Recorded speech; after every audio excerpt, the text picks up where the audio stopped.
Good morning, everybody. Good morning. Good morning.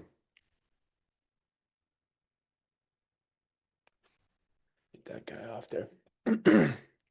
All right. What's good, everybody? How are we doing?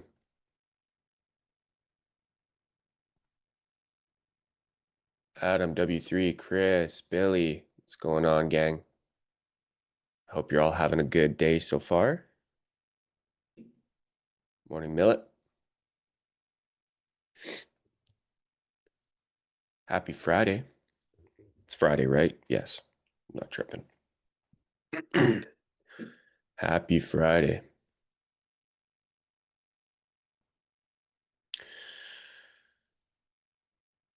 Welcome to the Lab Live AM segment.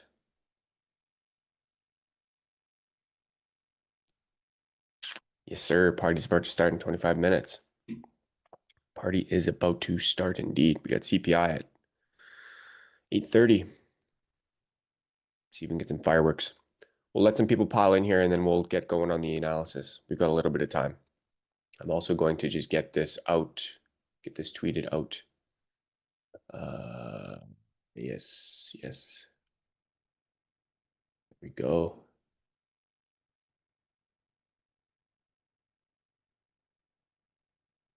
Share. And make sure I share it in the lab.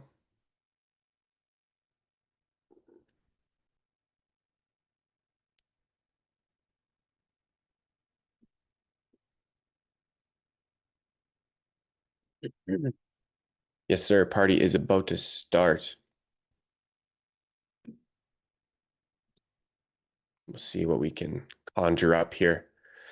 There's already some shit going on, so we'll get through that. So you guys tell me about your day yesterday, how your week's been, overnight session, if you guys took any trades. I'm going to get going on some analysis, and then I'll read the chat and see how you guys are doing. Okay, so a few good trades overnight, actually. I got long during the Asia session. To be fair, Asia session has just been so incredibly clean. It's been hard not to dabble a little bit with the Asia session, which is normally not what I do, but it's been kind of nice to make a little bit extra, get a little bit extra trades in during the Asia session. Will you trade now or after news? I'll get to that. And then after that, we had this. So we had this PM low SMT during the Asia session, tagging back into this 50-minute breaker. Well, it hadn't really formed the 50-minute breaker yet, but during this 1900 candle, we went on to form and create this 1-minute breaker, which is where I got long from. And then I partialed up at -2 and then closed at at PM high, which is also PM, or this -4 of this 1-minute breaker is resting just above there as well. So it was kind of just a PM low to PM high kind of SMT play. Super, super clean. From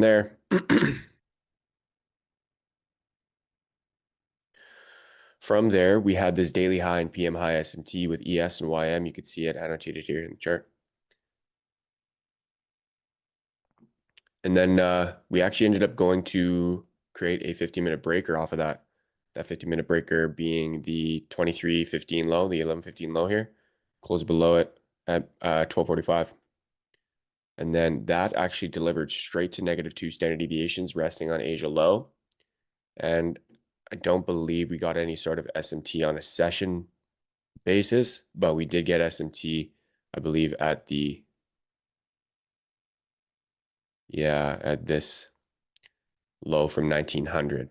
So the low that formed right here, SMT at that. And then from there, we rip back up again. And now we're trading back into this breaker, but also this larger series of down close candles, which is also an hourly breaker. Yeah. Large hourly breaker there. And we have some projections of both those breakers resting at the PM low. So we've got this SMT here. So we have NQ sweeping out the daily high and the PM high. And then we also have it failing to take the Asia high. So that's kind of a high probability SMT scenario there. So I am currently actually short off of that, kind of in and around this candle here, looking for us to get down into the London low and this PM low from yesterday. The only problem is that we have CPI coming up. So it's not the most comfortable trade. I'm a little bit lighter risk on it, which obviously it doesn't really matter during CPI how light of risk you are. You can get slipped to high heaven, but I've got a little bit of profit from my overnight trade. We're going to let it rock, see what happens. I'm not seeing anything that negates the setup other than the fact that it's pre-market still, and we have CPI coming up, and we can tend to kind of whipsaw back and forth. So here's the short in question. A little bit late to the entry because to be honest with you, I was too chicken shit to get short way up here. And then we had this 1-minute breaker that was just like stalling to confirm on NQ. So I'll go to the actual NQ chart. Let's do that instead, because that's where I look for my confirmations. So it was just stalling to confirm this 1-minute breaker. And I was waiting for it to confirm because that would have been enough confirmation for me. But 1, 2, 3, 4 candles it took 5 candles. And then I watched it kind of fail to confirm a few times. I was like, okay, I'm just going to go make my coffee. And then I go make my coffee and I look and we're down here. So I'm like, shit. Okay. So I got in a little late.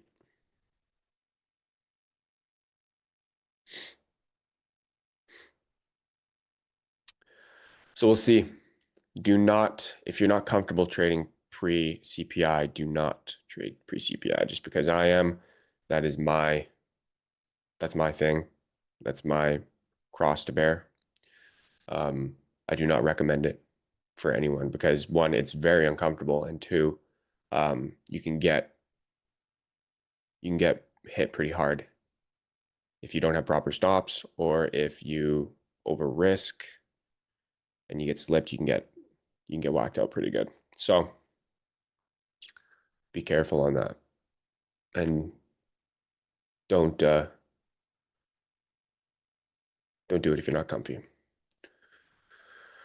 I'm planning to punt a long NQ fail to reverse and also 4-hour SMT at the low with YM, so I might long YM to catch up with NQ. Yeah, go for it, bro. Follow your model. We are all here to follow our process and follow our model.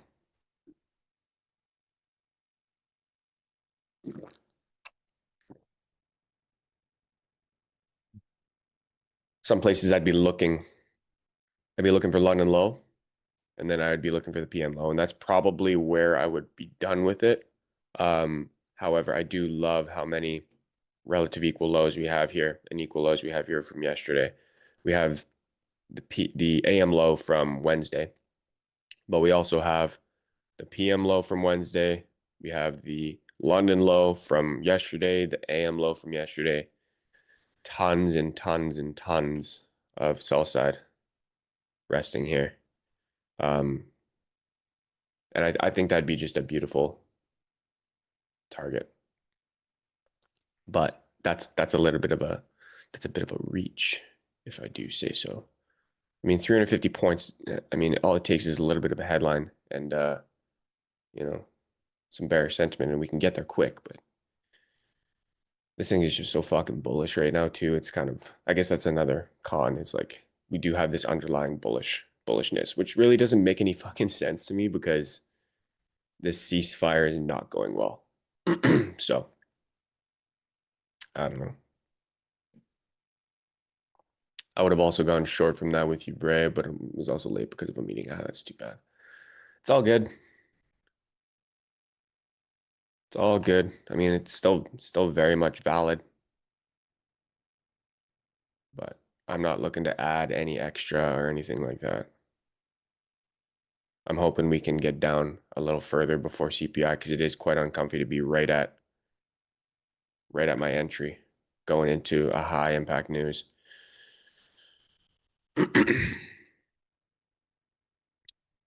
What's the forecast for CPI? Ooh. They're looking for, so previous, there's core CPI, CPI month over month, and CPI year over year. Year over year, previous was 2.4. They're forecasting 3.4. Previous for month over month was 0.3. They're forecasting 1%. For core CPI, they're forecasting 0.3% and previous was 0.2%. So they're looking for inflation uptick across the board, which, as we should know, that is bearish for equities and risk on assets. Typically, it's not a set in stone thing, but you would anticipate increasing prices equals less money in retail's pocket. Therefore, not enough money to buy stocks. It's kind of the simple explanation of it.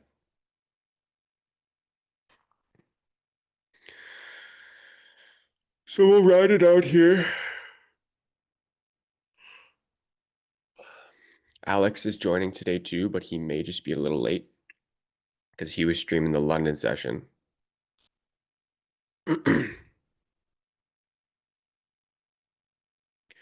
So I'm not sure when he's going to join.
How's your guys' week been?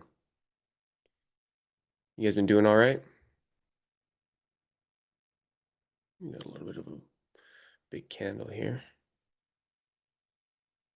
Might get stopped out before CPI, which I did not anticipate, but honestly, if I was going to get stopped out, I'd prefer it to be before CPI just so I don't get whipsawed to or slipped to hell. Or just going to form more SMT at the previous hourly high with YM.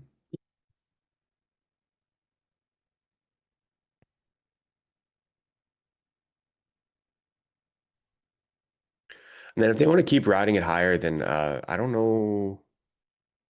I don't have much of an idea for that. So we'll have to wait and see. I won't sit here and say that I have a plan for that. That'd be bullshitting you guys pretty hard. We're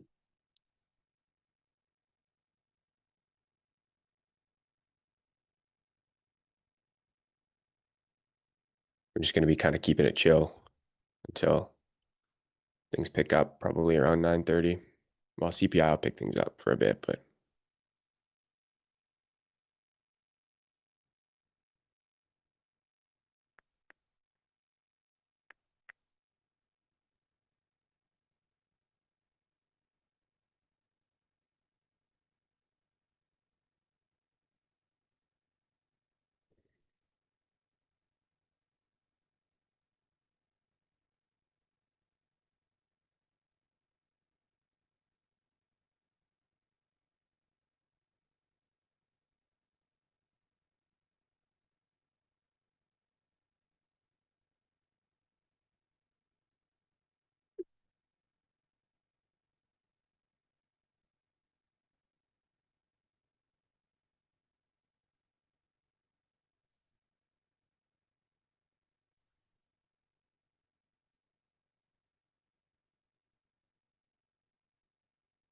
that would be a hell of a way to close out the week. If we can just get a massive fat drop down into these lows that I'm looking at, London low, PM low.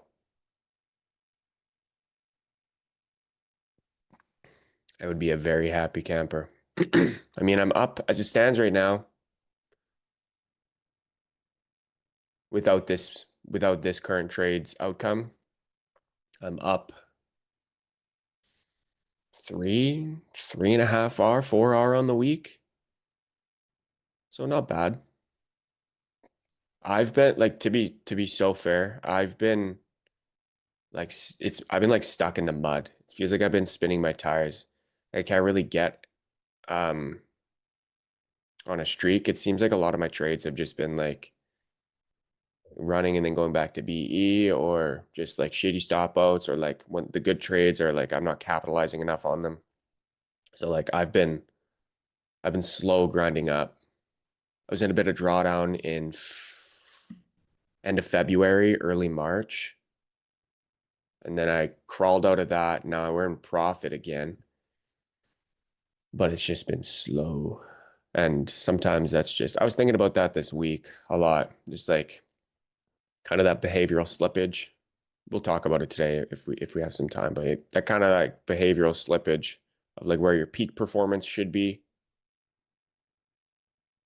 versus like where your actual performance is. Right? I'm kind of like the distance from the performance line is widening. And that's kind of where you need to tighten shit up. So I need to kind of I want this a little closer, to kind of mirror and be closer to the perfection line. That's kind of what it is. You're not going to be perfect, of course, but like the closer that you can get, the closer you can get and stay near that performance line, like the better. And that's usually done just through picking the right setups, having proper filters, shit like that, right? So the line is just widening, or the gap is just widening.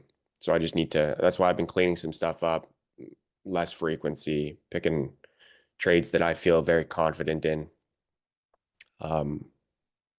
stuff like that, right? So, and it's good. Sometimes when it's boring, that's just how it is. A lot of the time, like I feel like this year so far, a lot of the months have just been kind of boring PA wise. Like it's been tough. We've been ranging for so long, so it makes things very boring. But boring trading is good trading too. Don't forget, because all you have to do is just survive the rough months, and like don't put yourself in a situation where you're losing your accounts in those rough months. And then when things get good, it just makes it then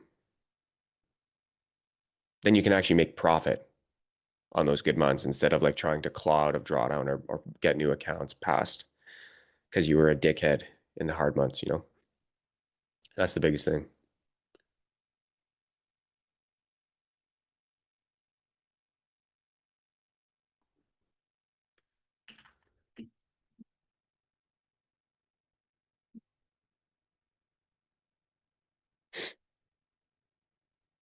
It's hard to anticipate CPI in this PA. Yeah. I mean, I don't try to anticipate CPI too much. It's tough to do.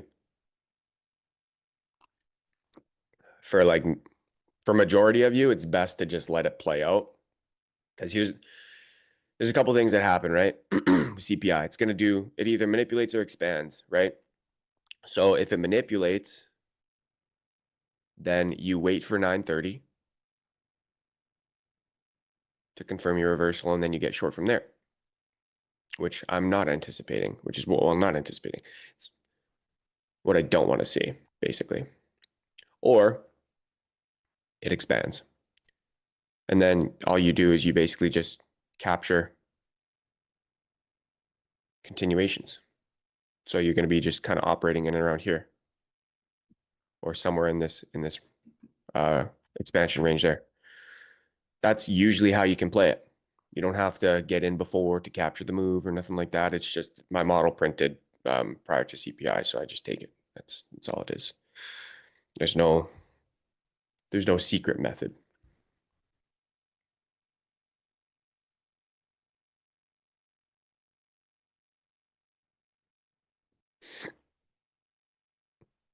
We got 4 minutes. Again, I'll remind you guys again, do not jump in front of CPI. Yeah, or third option, it goes pair, yeah, or expands the other way. Yeah. Yep, that's exactly a possibility as well.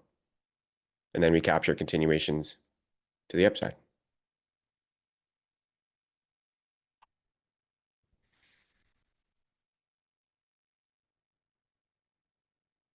I think I'm kind of rocking right around BE still. And if I get my shit pushed in, you guys can laugh at me. You guys can have that. Sorry, I was fixing my mic.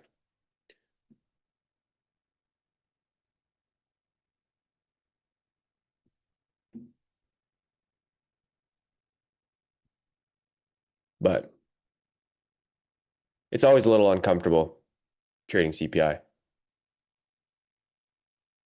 Like I may sound, calm and collected and whatnot, but like there's still that voice in my head saying that, what are you doing? Why are you jumping in front of CPI? Blah, blah, blah, blah, blah. Like, why are you doing this? And that's kind of my old habits creeping in, but I have a job to do and it's really just to execute the model. So you have to kind of remain calm and collected when you're at the charts. Don't let that inner voice always, guide you. It doesn't always know what's best.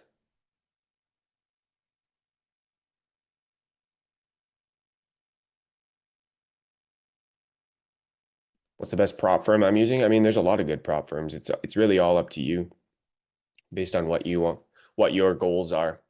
I would recommend going to propfirm.compare and comparing yourself. I like Tradeify. I've heard good things about Lucid. Apex is good if you want to scale. I don't use Apex, but yeah, I would go do your own research on that. It's very easy to it's very easy with Propfirm compare to just go and take a look at all the different firms and what they offer and whatnot. But yeah, all the ones that we list in that is listed in Propfirm compare, like they're all reputable firms. None of them are dodgy or anything like that, to my knowledge. Kane does a pretty good job of filtering and making sure that he doesn't advertise dodgy props. Okay, we got less than a minute.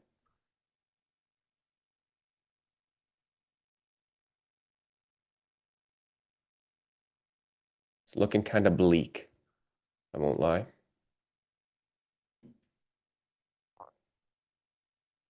As long as I don't get slipped to shit, then I'll be still in decent profit on the day too. But we'll find out.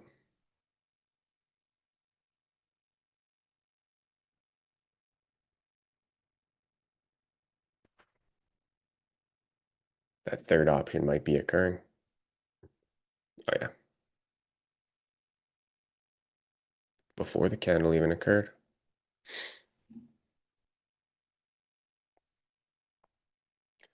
How badly did I get slipped? Let's play that game. Oh, that MNQ candle looks gross. Let's see. Let's see.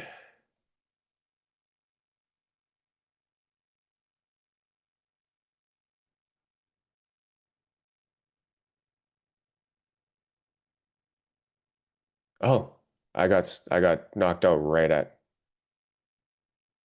Oh, it's because it happened at 8:15. 3:04. Yeah. I didn't get slipped at all. We'll take it. So yeah, that's what can happen, right? That's the kind of this is exactly what can happen. You could have gotten slipped by like a decent chunk of points there. Hence why I went a little lighter risk, right? Little lighter risk to kind of account for some slippage. That's kind of my way of bargaining my way in, so I don't have to lose more than I intended. I still very well could have lost more than I intended to. But that's kind of that's the game you play, right? But the model prints, it's up to you to decide if it's worth it or not. So let's see what the data came out as actually. Oh yeah, soft for sure. 3.3% on a 3.4 forecast, which is still increase. 0.9%. So everything's basically, it's still increased inflation, but not as much as forecast. So like kind of both, it's still it's soft, but it's still hot, Stupid candle. Yeah, well, that's what happens sometimes.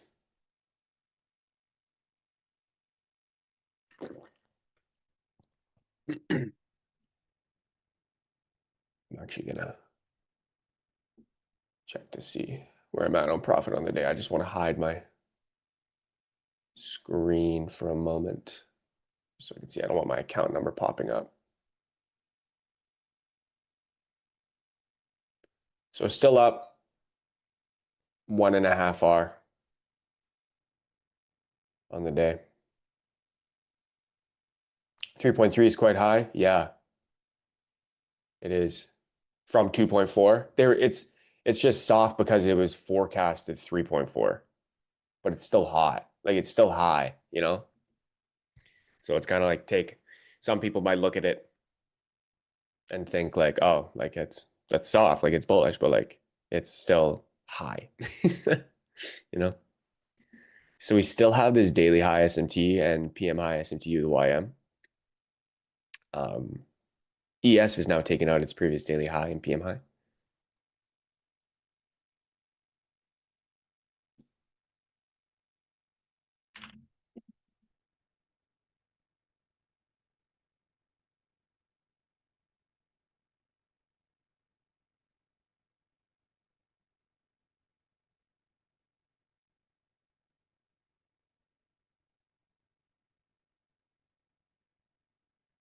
So far it's looking like it's manipulation, but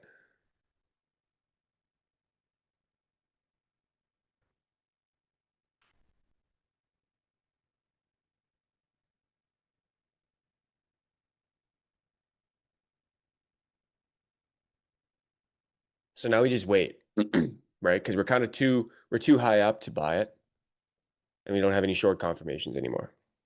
Because now the breaker that we were looking at from overnight, like this 15-minute breaker over here, and this hourly breaker down here, both of those have been invalidated now. So we need new, fresh breakers, basically.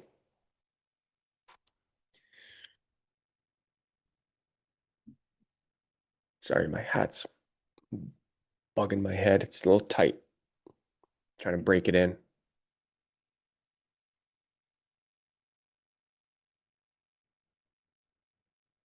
Eugh.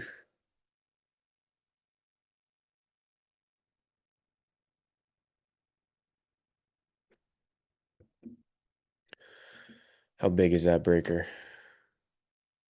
123 points. Yikes. How did the projections look? 2.5 takes you right down to those lows that we were talking about.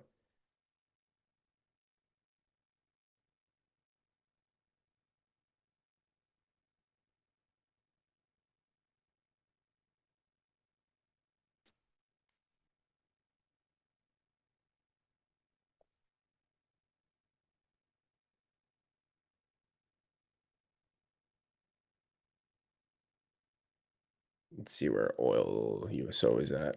So USO is actually trading $1 below, $2 below its close. Where's CL at? Is CL still ranging? Yeah.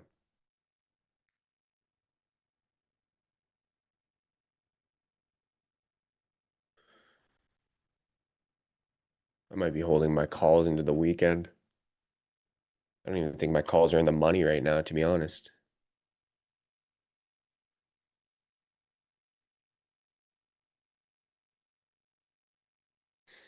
I'll have to see.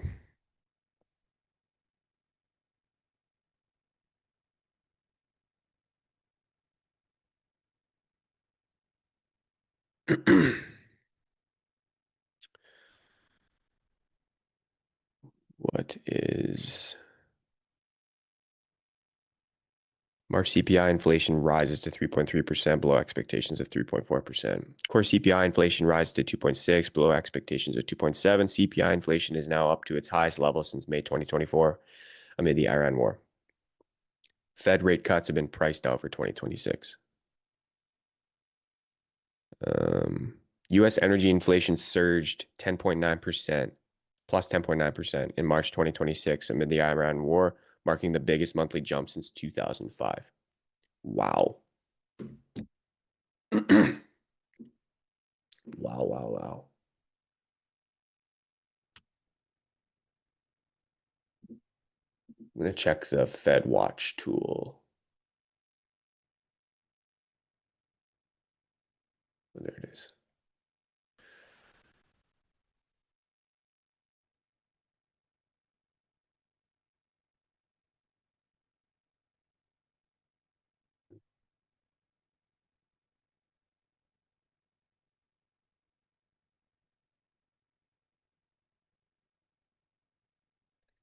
So this is good to check for those of you who kind of watch, some sort of macro. I like to check the Fed Watch tool. So the Fed Watch tool is basically, it's on the CME Group website, and it basically tracks the percentages and the likelihood of a cut, a hike, or to stay the same or no change, right? So an ease, no change, or a hike. So right now we have a 98.4% chance of no change and 1.6% chance of a hike.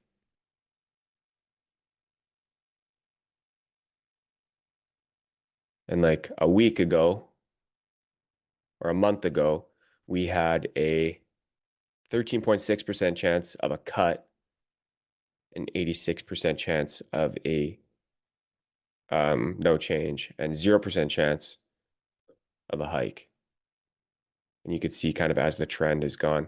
0%, 1%, 2.1%. So we've actually dropped. The probabilities of a hike have dropped since since a day ago. So it's kind of good to look at. It's a good little macro tool that I use. I think you guys should all use it if you're interested in any sort of macro or any sort of economic data type stuff.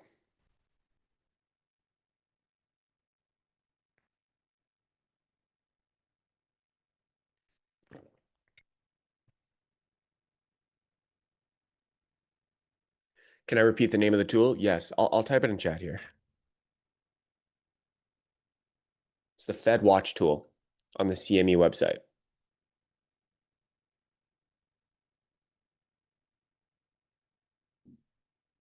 Yeah, you're welcome. You're welcome. You're welcome.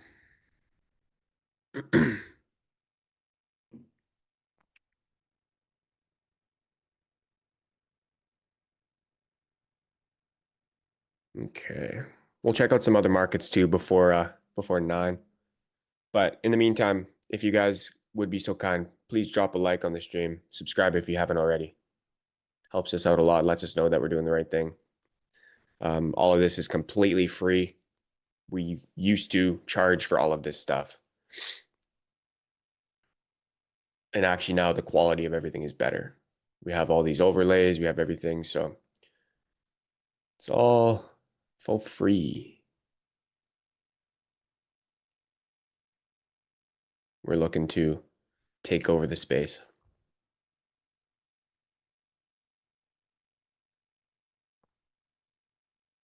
Become the #1 live day trading show on YouTube. I think we can do it. This is still early stages too. We got some cool stuff we're cooking up as well.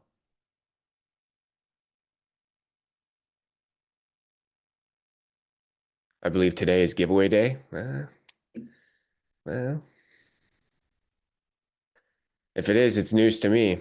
I don't decide giveaways. I'm just an employee, man. I just work here.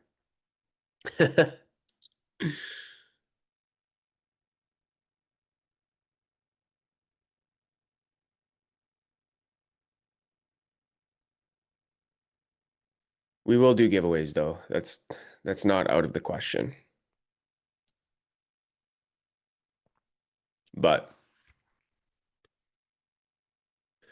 likes and subscribes. I imagine milestone giveaways. So like 5K subs, 2K subs. If we can get to 2K subs today, that would be a milestone. Shit like that,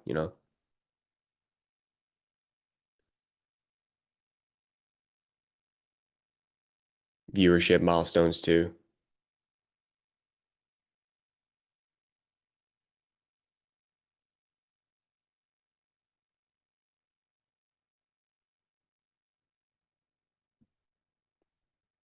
We definitely want to be doing some giveaways.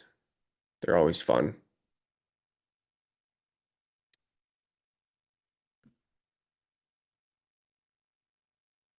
Morning, sir. How you doing? So we've kind of just now just been trading inside of this 815 candle. The CPI candle hasn't even breached the 815 because we had a massive candle right at the end, like the last couple seconds. Last couple of seconds of that candle was just wild.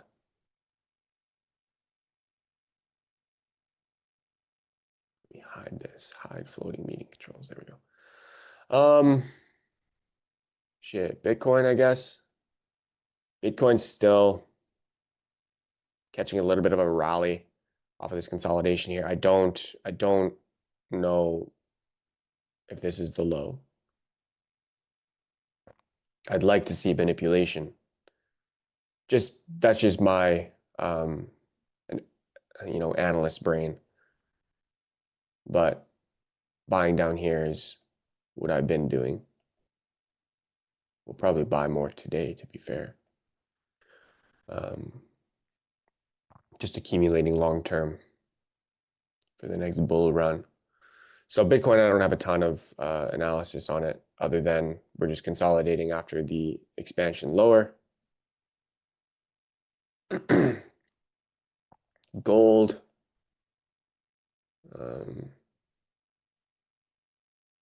We wanted higher gold off of this March 23rd low.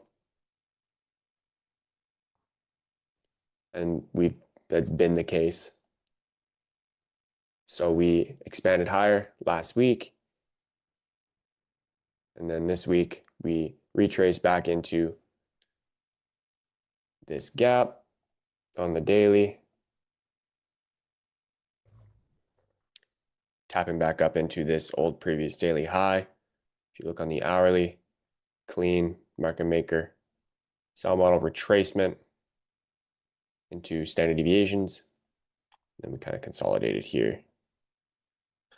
Now we're just seeing more prints higher. So if we continue to close above these fair value gaps, I think we can just continue higher.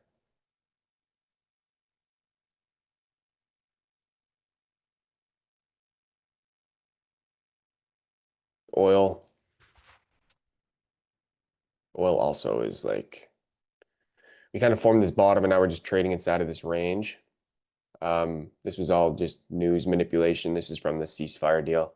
So any sort of news regarding, positive changes with the ceasefire, meaning that like everyone's in agreement and, a potential actual agreement is on the table, oil is going to drop.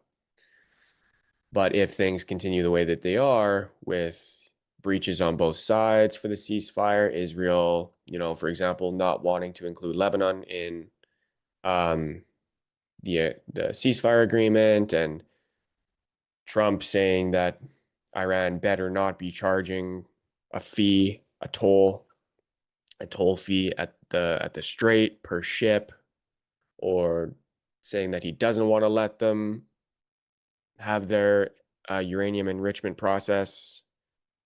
Basically everything that Iran wanted, that the US initially agreed to. Now they're going back on all of it. That's all bullish for oil. So everything, the news typically has been happening over the weekend a lot of the time. So we might see some news come out over the weekend when markets are closed. Well, when futures markets are closed and the stock market's closed, crypto will still be open, but yeah. So we'll see. See what happens here. As for what we have on NQ, currently we're still just watching, waiting. Oh, big stretch. Big stretch.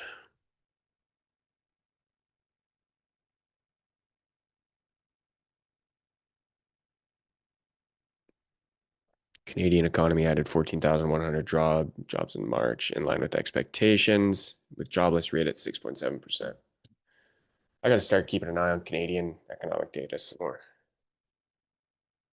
specifically inflation data, or not inflation, interest rates.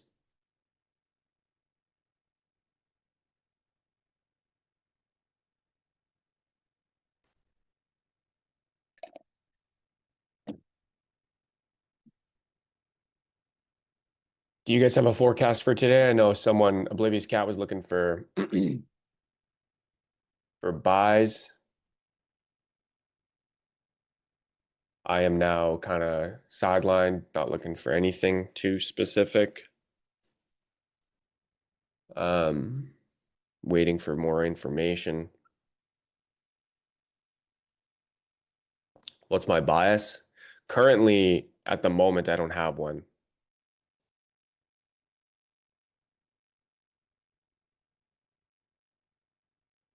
At the moment, it's kind of just higher until proven otherwise, because we don't have any sort of bearish confirmations. But like, I can't buy up here either right now. There's not really anything present. So I'm kind of just a sitting duck. which is also fine. No need to push it on a Friday. Friday can be capital preservation day.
Sad price didn't deliver. I was up like 1 hour close with a small profit. Now waiting to see how price reacts on data high to adjust my next move. Yeah, that's smart.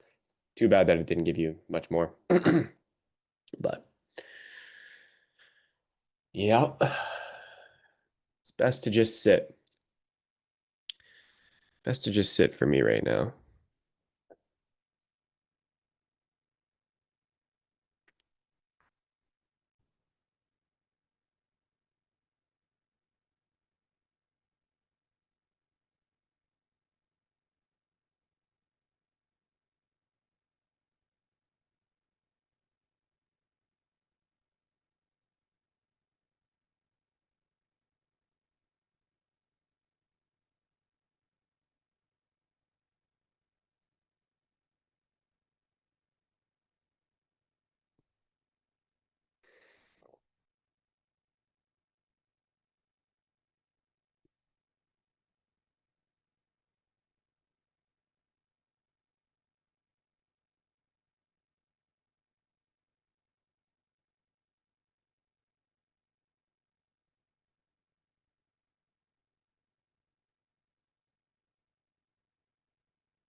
Huh.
Monthly highs are close on NQ. Could then give monthly SMT as ES is a long way. Yep, for sure.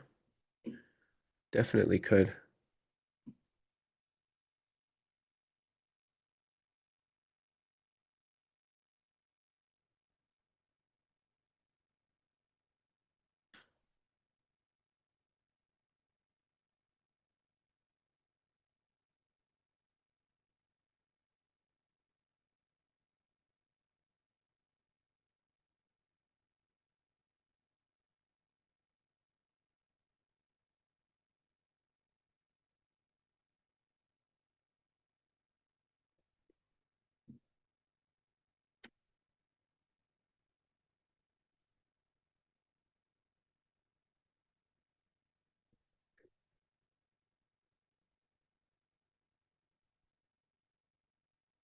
What do I think about Apex guys?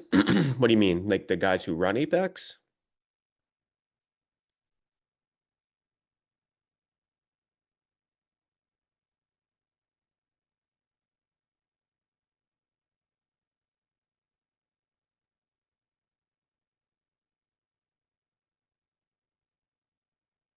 Or are you asking like the group what they think of Apex?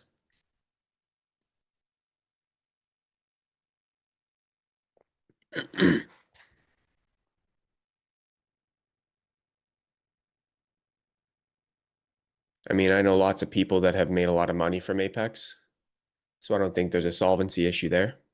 I think their accounts were cheap in the past because their rules are more strict. So it's tougher to get payouts from them and tougher to pass accounts. I know they've changed some stuff. They've changed to like end of day, trailing drawdown, all that stuff, which is good. That makes it a little bit more favorable. But other than that, I don't know much about Apex, to be fair. To be totally honest, I don't have any accounts with them. I haven't for quite some time. I don't really, they're not the first firm that I reach for. But they are, from what I understand, they pay. Morning, Tom. How are you doing? So this hourly candle currently is closing bullish. Don't have a whole heck of a lot to do with it.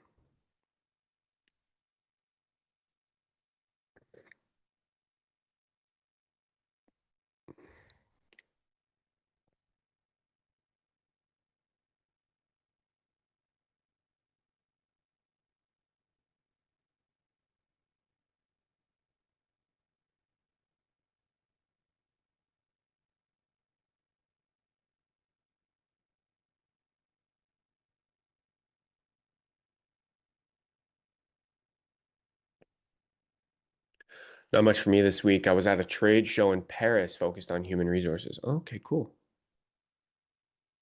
Are you in Europe, Tom? Is that where you're based?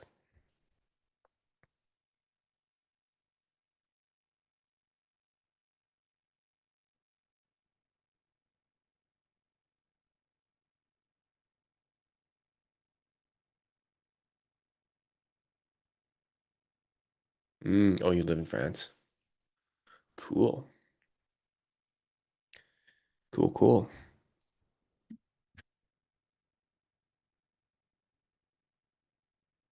Oh, pardon me.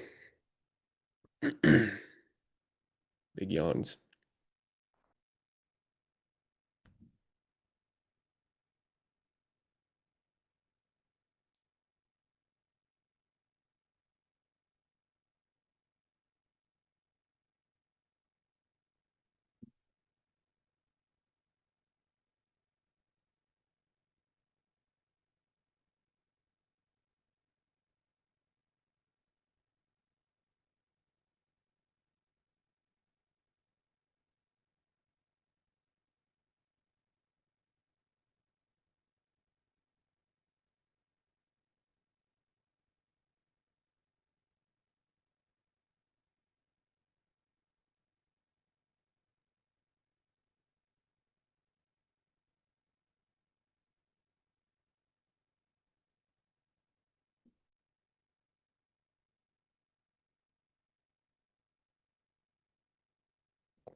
Good morning, Zaza.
We were in a classic expansion week, so do you think we've already reached the top and might see a bit of a pullback into the weekly close? Yeah, we could.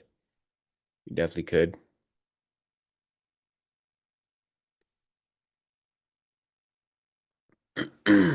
Let's see.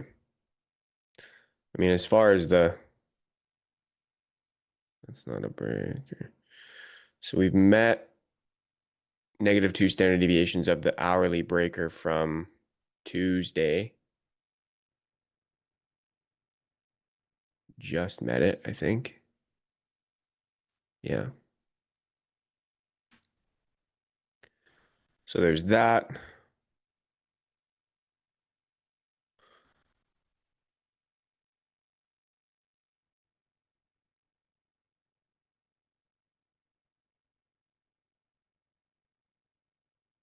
Yeah, it's just been kind of the entire week has really just been like most of it was just all from the ceasefire announcement, just from right here. So like not even really anything that you can get involved with. That's majority of the weekly volume right there, or the weekly range. So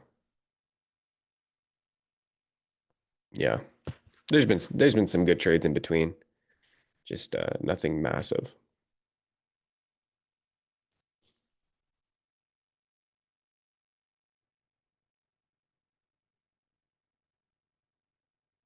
Because I think all eyes are on the PM high, but we've already taken out a lot of liquidity. So maybe last week's high was the real max liquidity for this week. Let's see.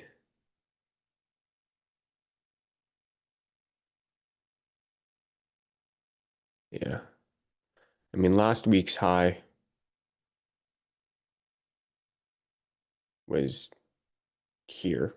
So we have all these highs up here yet. Like we could very well go on and run these highs because you have all of this, all of these failure swings, this trend line liquidity here that we can run. And then obviously we have like highs up here too. We have all-time highs.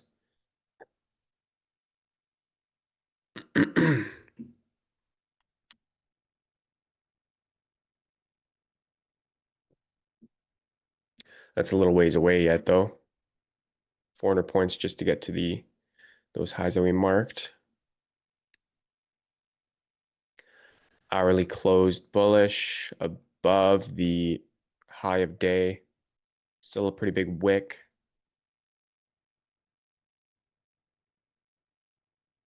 Not much to do.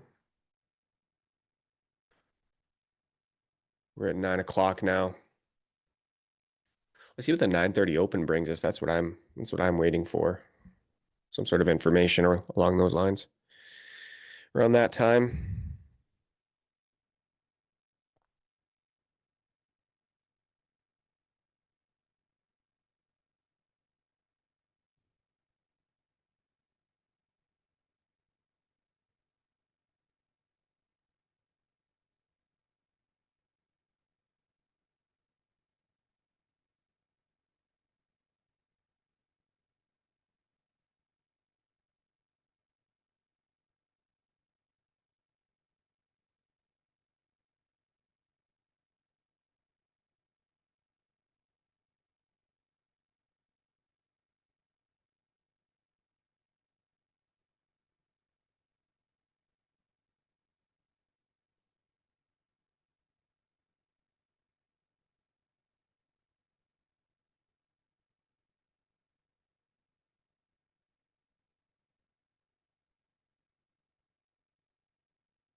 Okay.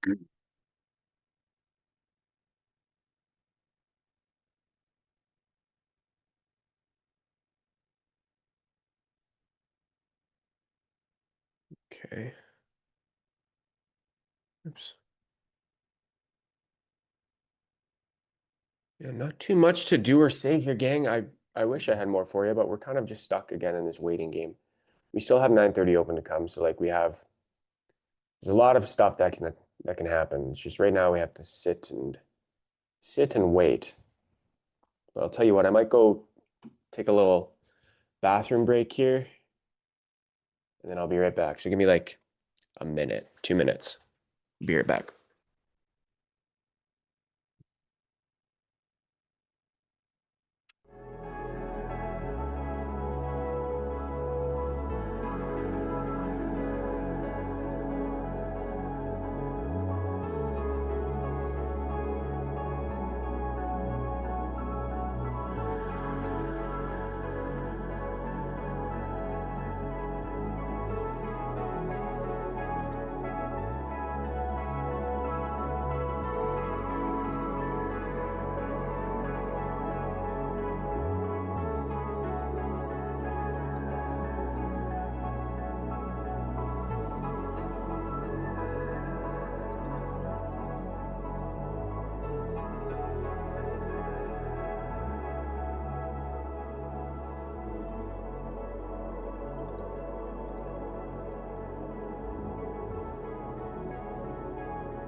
All right.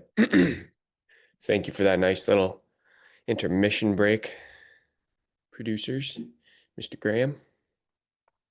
We're back. We are back. Went for a little pee.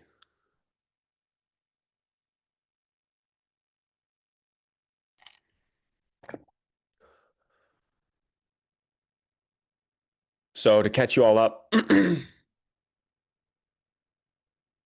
we were short. I was short prior to CPI. Got stopped out on the 8:15 candle. No slippage, thankfully. And now we're kind of just waiting. This expansion candle, we're kind of stuck inside of it on the 15-minute. It's not even the news candle. It's the 8:15 candle, which is kind of funny. But yeah, kind of just watching and waiting to see what occurs in and around here. So we have this daily high and PM high SMT still intact with YM. YM still is a little bit off of its previous daily high, which is also the PM high. So not too much to work with here currently. So if anyone has questions or anything prior to before the 9:30 open occurs, please feel free. Please feel free to ask. If you want to talk about something from the week, let's do that.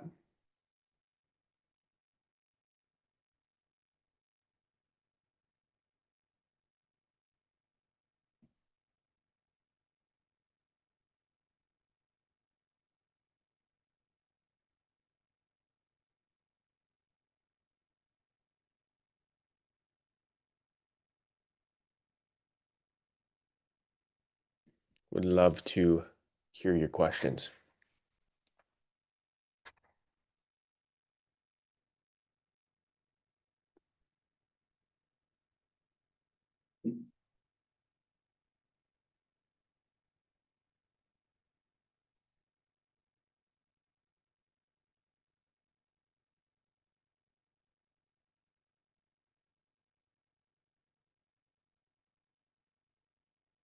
We got some SMT inside of this 15-minute for value gap.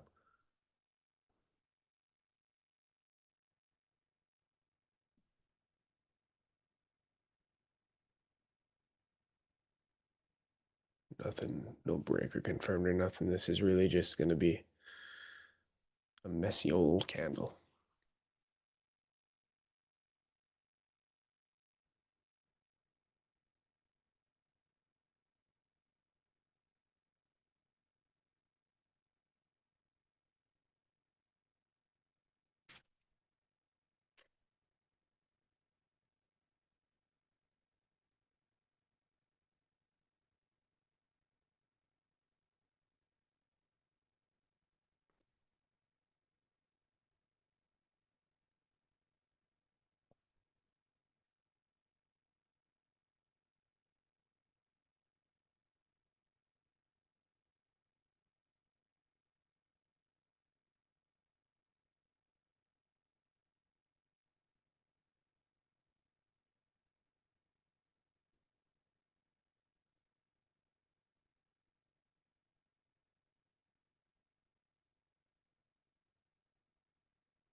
Nobody's got questions or nothing.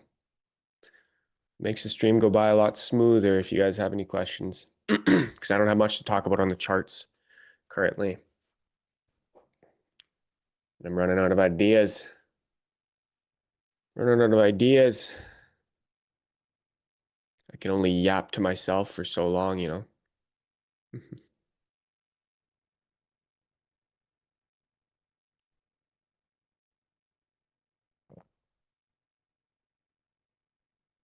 Tell us a good firefighter story. Uh, they're all like, I mean, the good ones are the gross ones. Well, not the gross ones, but like the bad ones. Um,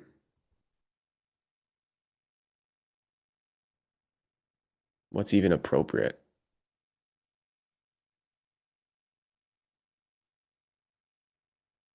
Mm. That's the thing. Like the first thing that comes to mind are like all the calls that like you kind of just like regrettably remember.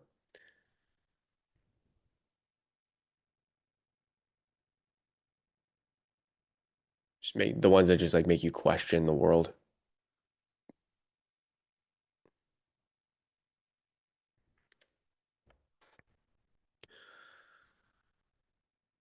Like on our last shift, it's nothing even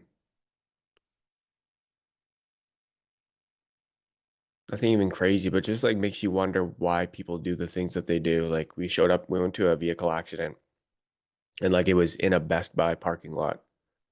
And like so we figured, you know, it would just be like, you know, just a little fender bender or something. But then they said like dispatch said it was a single vehicle MVC, and we're like, okay, what happened here? Like we're curious. Usually like parking lot, usually it's gonna be just like a little fender bender, whatever. Maybe someone has some mild, you know, neck pain or something like that.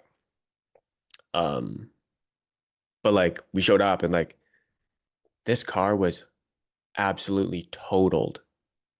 Like the engine block was pushed back into the dash type shit. Like it was, they mangled this thing. They smoked like a concrete rooted light post. And they must have been going like over 60K an hour in this parking lot, this empty Best Buy parking lot at like midnight. No idea what they were doing. They weren't drifting because there was no ice or snow. They were just driving fast, and I have no idea why. We didn't even get to see them. We showed up on scene. There's 3 cops on scene. We show up, and like the first thing the cop says is like, "Holy fuck, people are stupid." We're like, "Oh man, here we go." So we went and checked out the car, and like it was obviously mangled. So we just like kind of did what we could and like cleaned up the spills and whatnot. But then we asked um if the patients needed any help or anything, and like the cops were like, no, like they're fine. They're in the back of the cop car, like they don't need help. I was like, really? Like all the airbags went off. Are you sure they didn't get hurt? And he's like, yeah, no, they're all good. They're just sitting back there thinking about what they did. So it's ones like that where you're just like, what the fuck is the fuck is wrong with some people? Like what drives people to make decisions like that? But then I remember what I was like when I was younger. And I got away with a lot of shit. So then it makes sense. But yeah, man, nothing. It was kind of a quieter winter for our shift. We didn't really get a ton of fires, and when we did, it was freezing freaking cold. Um, and yeah, looking forward to summer. Looking forward to summer on the job. It's a lot more fun, more training. Fires are a little more bearable because it's not freezing cold. You're not coming outside of a 300-degree house and then into a -40 ambient temperature. It's hard on a guy. But yeah, all the stories I have are, I don't really have any on the top of my head. Maybe that's, maybe there's a reason for that. Maybe, but they're all up there. I just need to be reminded of them or like have some sort of like, yeah, something that reminds me of them.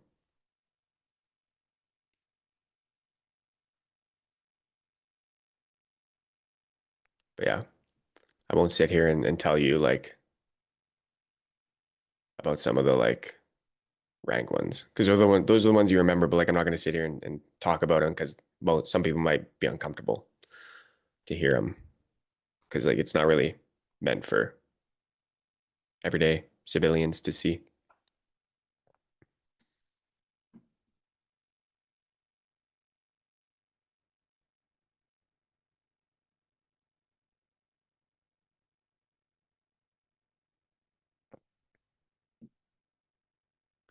Don't have any questions right now, bro. Hey, that's all good. That's all good. I'm sure we'll have some stuff to talk about in 13 minutes when the open happens. And we got some more viewers coming in here, so welcome, guys.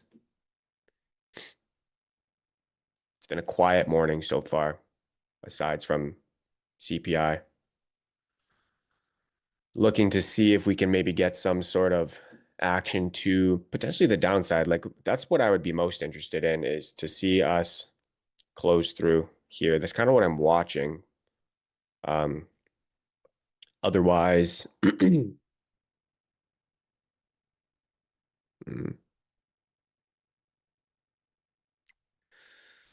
we have this breaker's met projections, but we could see like something where we kind of go down here, create SMT at this London low, and target these highs. But then you kind of run the risk of creating this 15-minute breaker here. So we wouldn't want to be closing down here on a 15-minute basis. It would just be kind of like a quick sweep. But yeah, I'd be watching for that low to get closed through. But before that, I'd even be watching to see if we can close through this for value gap because it's nested with the breaker. So that would honestly be valid as well. But keep in mind that you would still have no confirmation by way of like an actual market structure shift. So you'd be anticipating it, and anticipating that we're going to reverse is kind of dangerous in a market that is just been going higher. So you don't really have any sort of high time frame on your side. So anticipating a breaker to confirm by using it for value gap is kind of a risky game, right? It's better to wait for full confirmation when you are trading counter trend. Because if we get this breaker confirmation, then we have a clear roadmap to like PDL, you know, which would make sense for kind of like a TGIF setup. Because like if the weekly expansion has been met, and then you have a TGIF that can kind of take you to 20 to 30% of the weekly range. And you can see 20% is down inside of this gap, which is 250 points away, and then you can see 30% is actually right on these lows. So it's a viable target. It's a viable target. How is your setup like? How many screens are you using? I am using 3 screens. I don't know if I can. I think my camera is all like wired in via like what's it called? Like cable management. Let's see. I might be able to show you a little day in the life here. It might be yeah.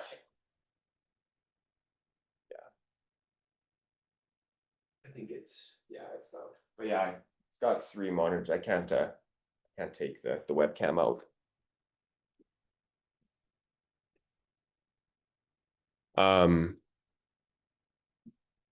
But yeah, 3 screens. This main one that I'm on here, that's the bottom one. There is one above me where I have chat and everything, and then on the left I just have Discord. It's actually like a portrait mode monitor.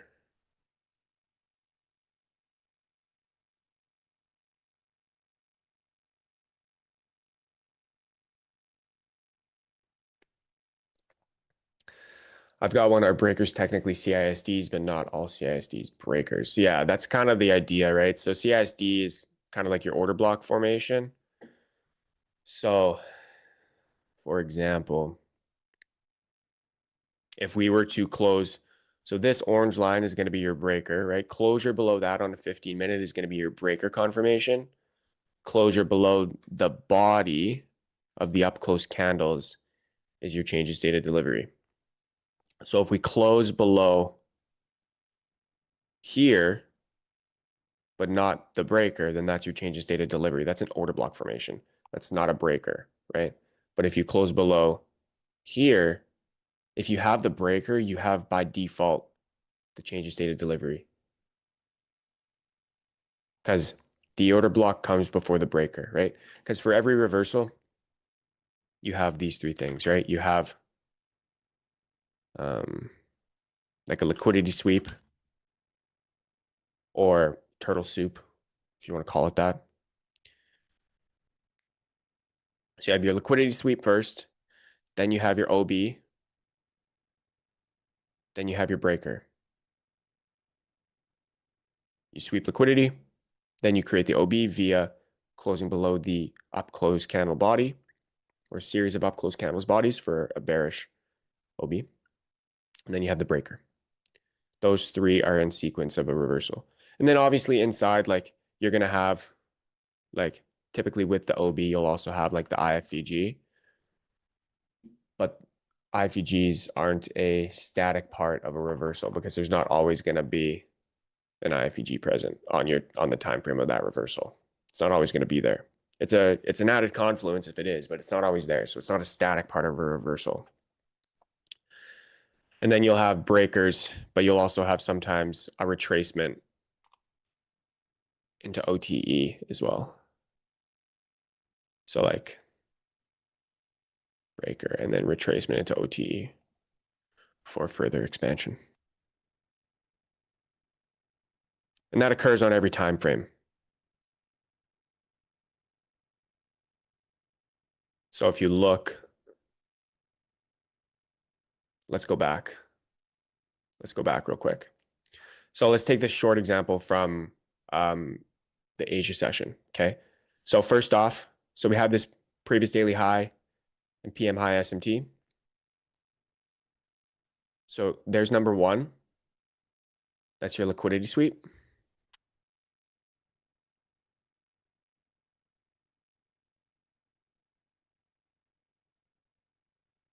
Right? And then you have your OB. So this will be your red line. So just mark it out.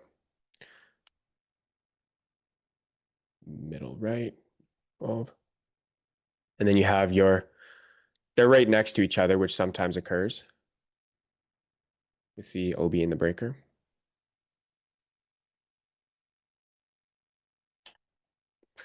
Okay. You can see here, there's no IFEG. Number one, liquidity sweep, check.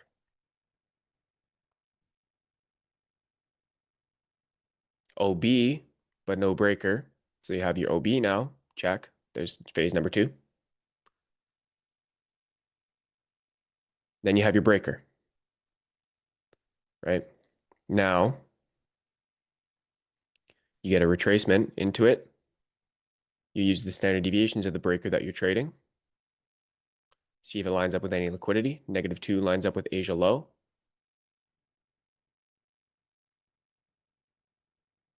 Perfect.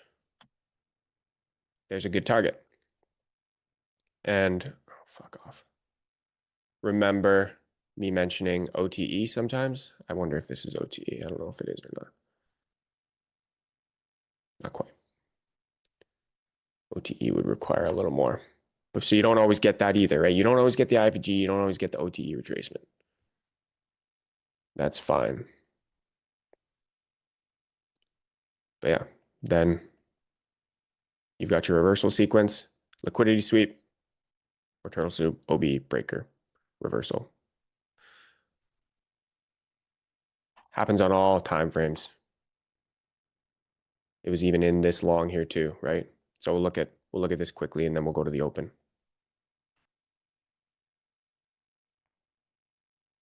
Right? Now, it's not all the liquidity sweep isn't always going to be of a high time frame liquidity pool. Sometimes it's just going to be inside of a fair value gap, right? Internal range liquidity. Sweeping like an old, just like a 15-minute low. But in this case, we had SMT at the PM low, which is the major point of liquidity. I don't need that anymore. So once you see that, you drop down to your low time frame. You've got liquidity in the form of this internal range liquidity and then the previous 50-minute low, and also SMT at a session liquidity. And this is on the 1 minute. So you've got a couple IFEGs, but I like the highest one that's nested with the breaker. You got that, but you got the liquidity sweep, number one. Then you got your order block.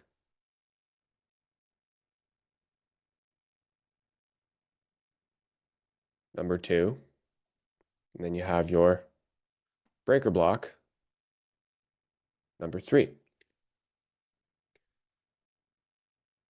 Take the standard deviations.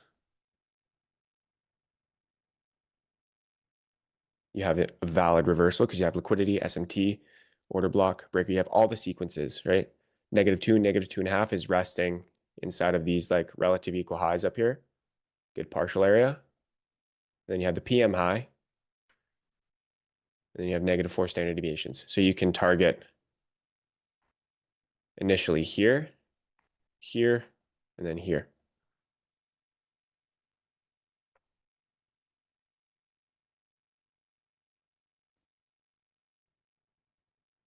And then now look, remember what I said about OTE? Where do we get a retracement to after the first expansion? Back to OTE. OTE almost always has a liquidity sweep. Right there. Then you've got a new breaker block that you can enter off of right there. Partial one.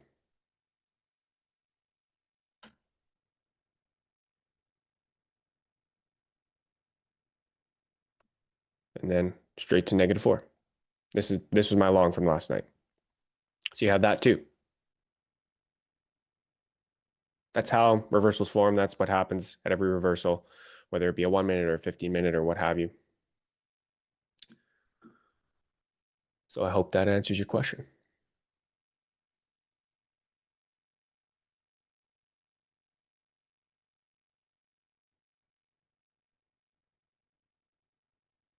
Ten seconds until the open. Perfect timing. Good question, Bradley. Thank you. I needed that.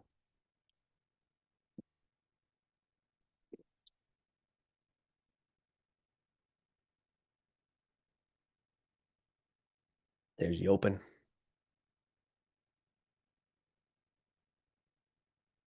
Morning, Akash. How you doing?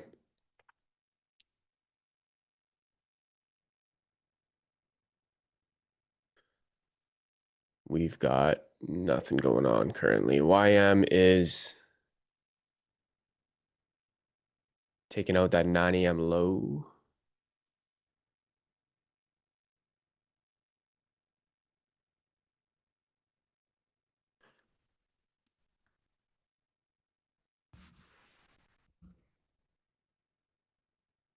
See what kind of trouble we can get into.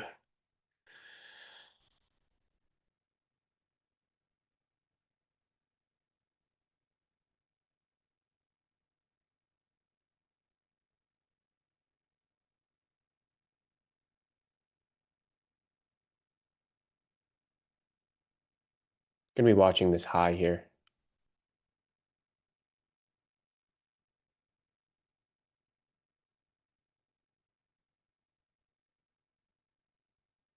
At the moment, it just looks like it's going to continue to expand. YM is complete opposite of NQ and ES.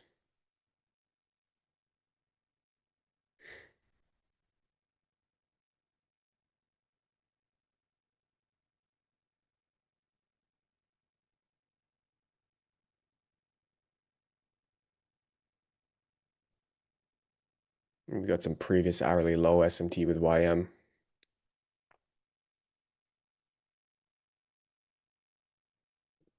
YM is actually gunning for its London low.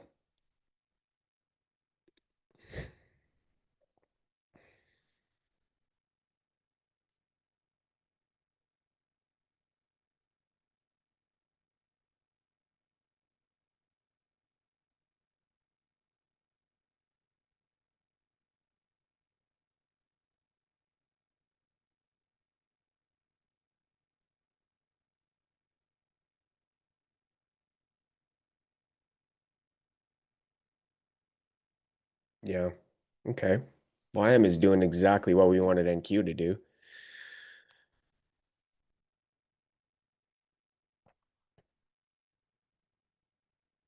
And it didn't even sweep any liquidity, really. I mean, it took out, I guess, some sort of counterpart without taking previous daily high in the form of this 330 high here. But we just aren't getting any sort of ES somewhere in the middle, YM or NQ complete opposite. This happens all the time. NQ and YM here, NQ here, complete opposite, and then ES is somewhere in the middle. So YM weakest, NQ strongest, ES in the middle. We're going to get some London low SMT down here, and it isn't even, which is what we thought could happen for longs, but NQ isn't even retracing to get into discount or nothing. So like, a whole heck of a lot to do on it, you know? There's the London low. Maybe NQ wants to sweep out its 815 high. ES looks like it's showing a little bit of downside potential. Yeah, fuck, this is just ugly.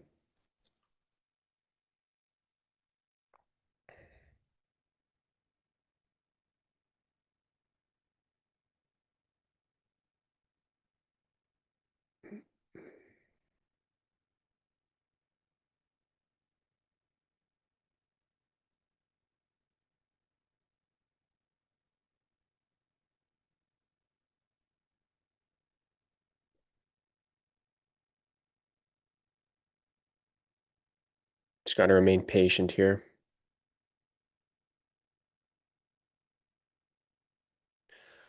It's kind of, we got to figure out just which one is lying.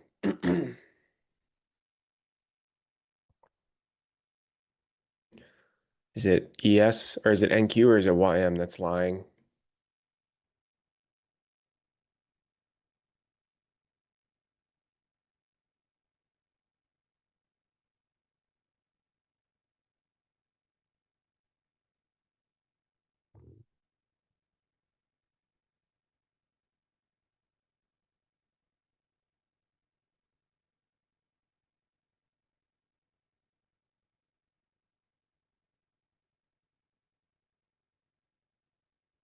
Not really a way to get into it either. ES is, yeah. ES is drinking the Kool-Aid. And Q looks like it wants to.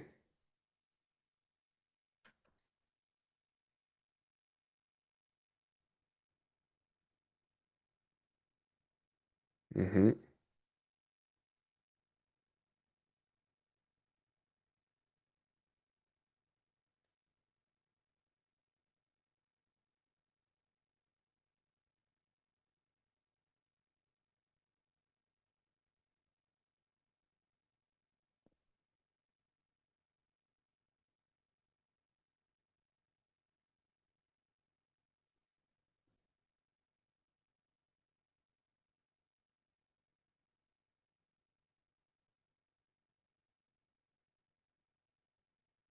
On which time frame would you consider the first break as confirmation for further downside? Uh, it's a good question because like the 15-minute is probably what I'd want to. What I was hoping for was NQ to kind of run this high and then create a closer breaker. That's not really happening at the moment. With NQ kind of lagging behind too on the downside, I would say this 1-minute breaker, I suppose, but like you're at risk with that.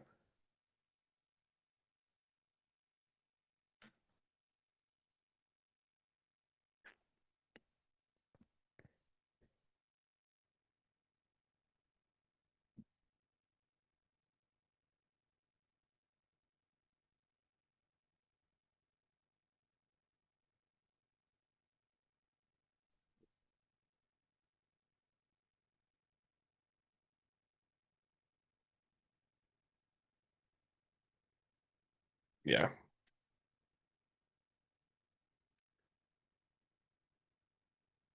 So we've got ES trading below. It's 9 AM low, kind of sweeping a little bit here. NQ's the strongest.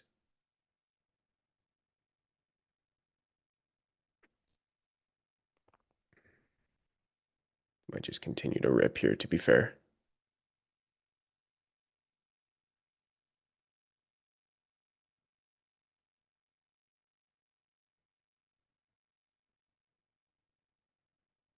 It's just a little wacky, that's all.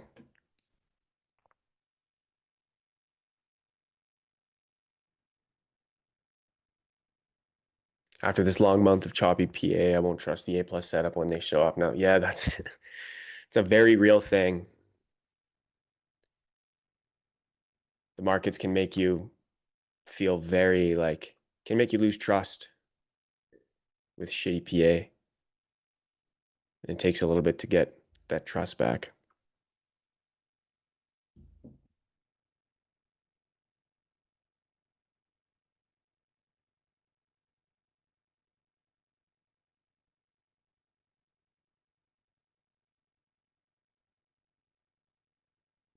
Yeah, YM is dumping.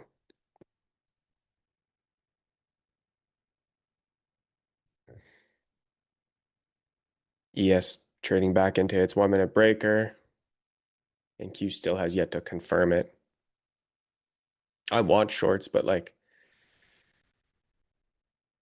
it's just tricky to get into because we're not really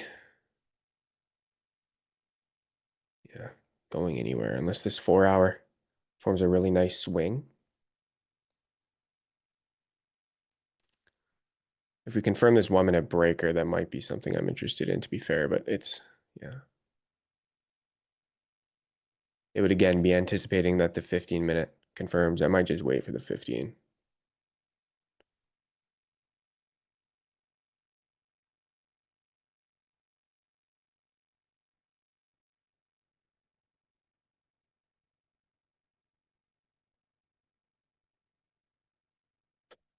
Because like, yeah, if YM is indeed the true leader, Then like we're about to get some giddy up on NQ to catch up.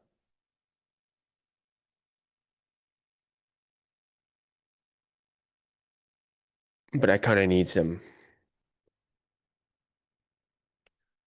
high time frame. I don't want to take a 1 minute breaker without, you know, we have SMT still with the daily high, but it's so old.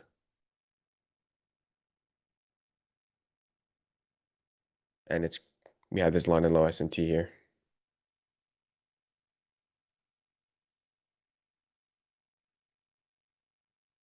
Good morning, Anthony. Yeah. I would fade the 1 minute until I see a 15 minute. I can't buy it. Because like we have this London low SMT here. This could reverse at any moment. Like NQ is clearly the strongest. We don't have any new information. I'm not about to short a 1 minute breaker off of that. I need to see some sort of proof, right? Because we had this daily high SMT already when we had these breakers over here.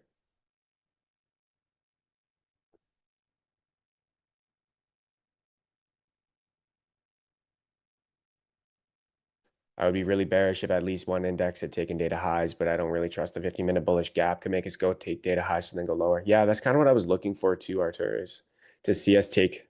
I mean, the data high is here on NQ. The 815 high is actually the highest high of the day. So maybe NQ goes and sweeps that high, but you could see that ES and YM actually, their data high is the actual high. So it's just kind of messy. You have to kind of cut through all the BS, not get too sucked in.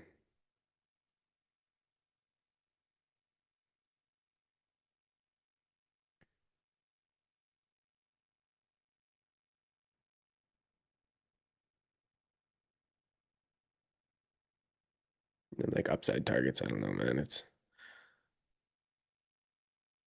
-4 of the London breaker, -4 of the breaker from Thursday.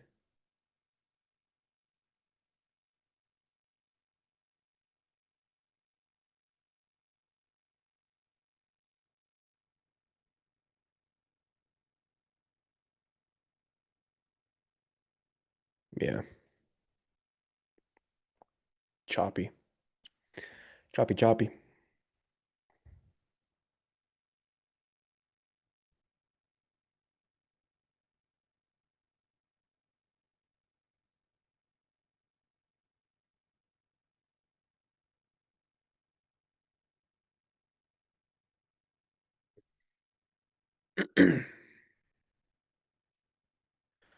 Be nice to see us get some dump, but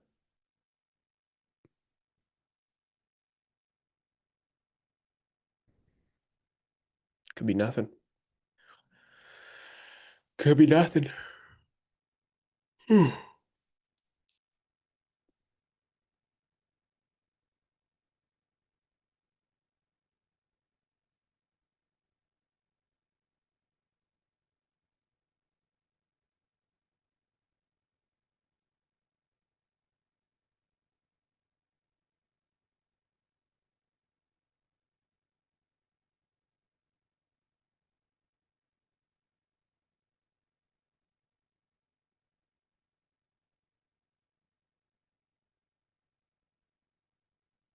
TGIS, yeah, thank God it's Sunday. Maybe that's when it'll happen.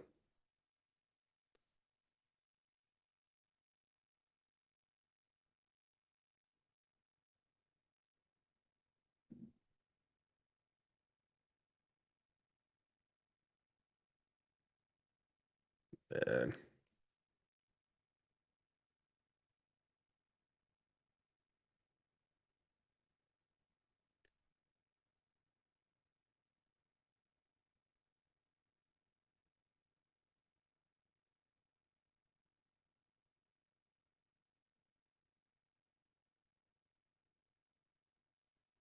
There's 15-minute closure.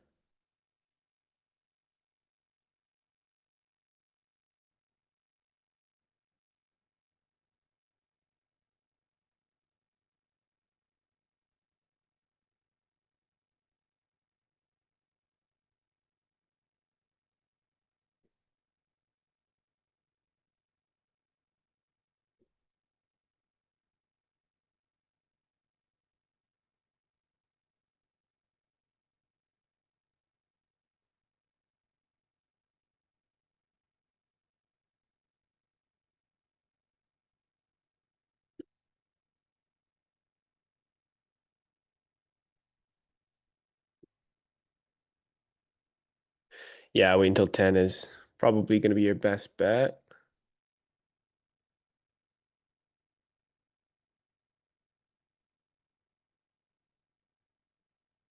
See what this 4 hour does. Because at the moment, this 4 hour is closing bullish. Hourly is closing bullish off of the previous.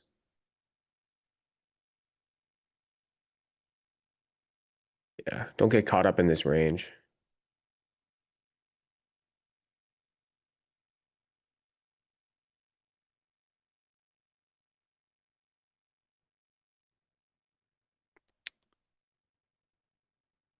I don't know about that, Tom. I'm not sure. Not because I don't disagree. I just have no idea.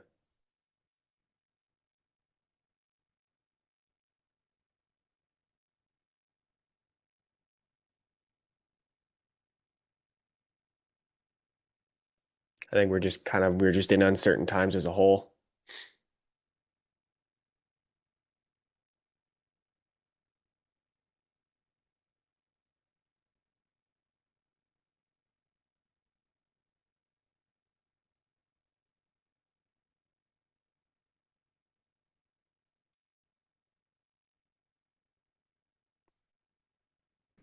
But I don't think just because there's more retail, that market makers automatically need to like have less presence because like retail does not provide enough liquidity. Not even close.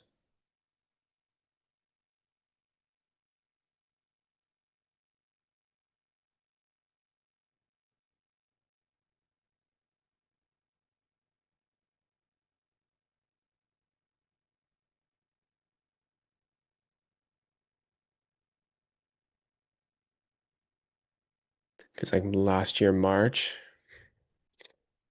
yeah, with all the tariff talk, well, looming tariff talk, April was when tariff talk really kicked off.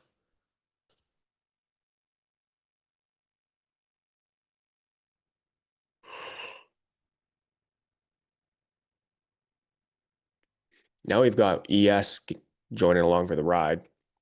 NQ is complete opposite. What the hell?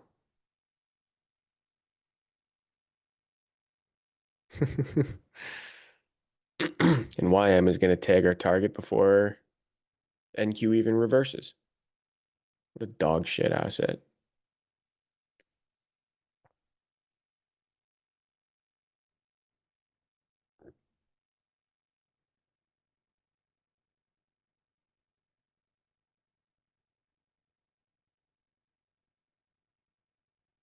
Yeah, it's incredibly diverged. Like there's, it's like this is a completely inversely correlated asset.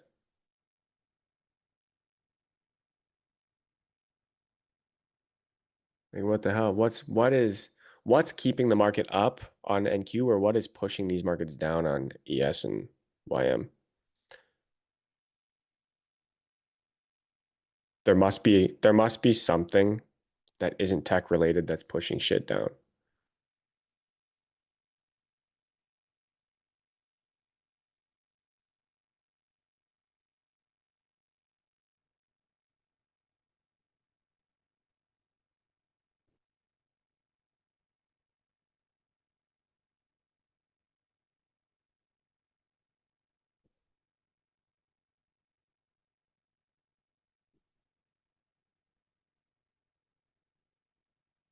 Yeah, that's kind of what I'm thinking too. Someone's bluffing. Someone's full of shit.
Like,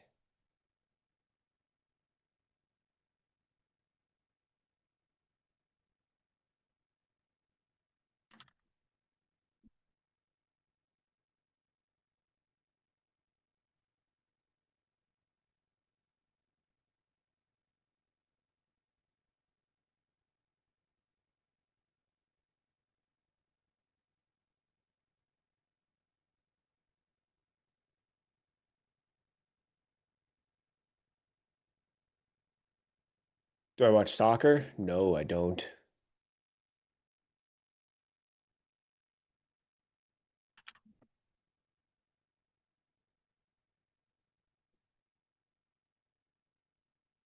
I do not. Never really did.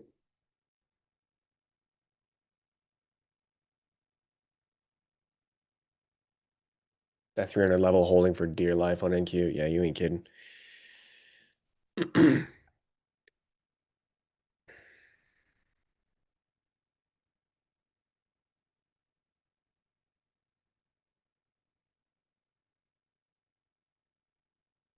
This PA is looking like literal shit. Yeah. Yeah. Fucking brutal.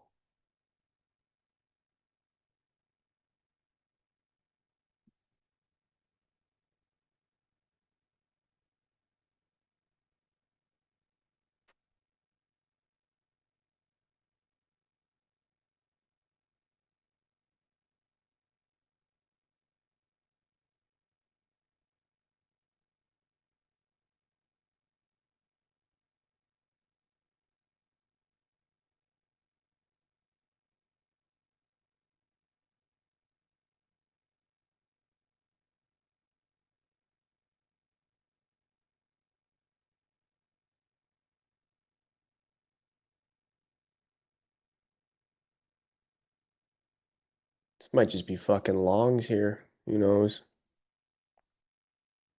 Maybe it wants to get up into -4. Like I can't get short unless we take this high and do something from there. But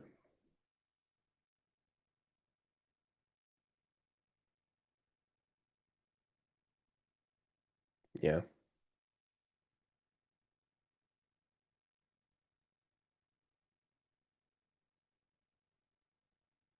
I think it might want to just get up into here. Do I watch any sports? Yeah, I do. I watch hockey, I watch golf, I watch football. Not a ton, but I do watch sports.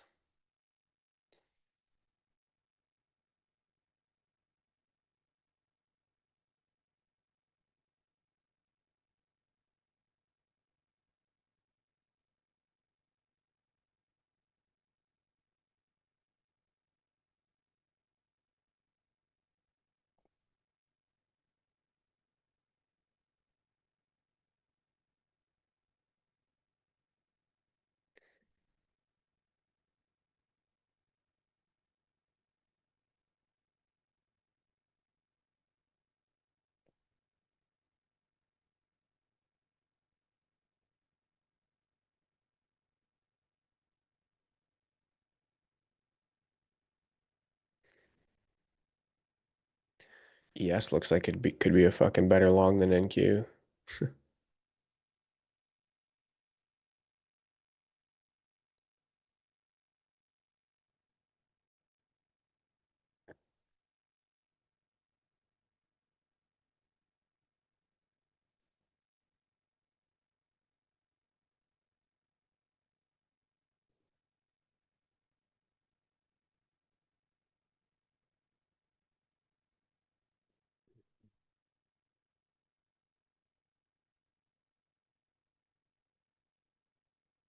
YM is still dumping through its London low too.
Yo, yo, Leo.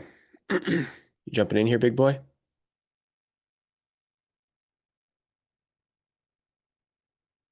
gonna have to get my headset on,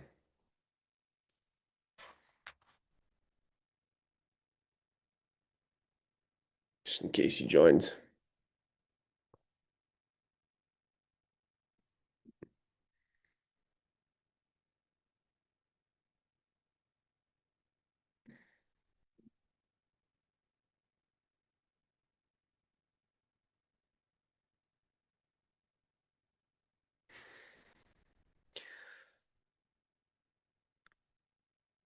Holy shit.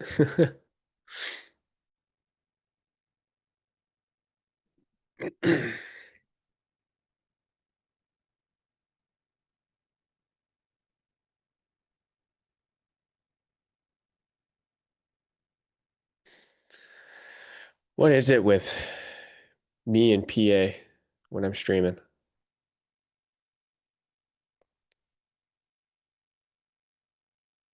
It was crisp and clean before we started. Maybe I'm the problem.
Took one entry with 2M and Q, stopped out.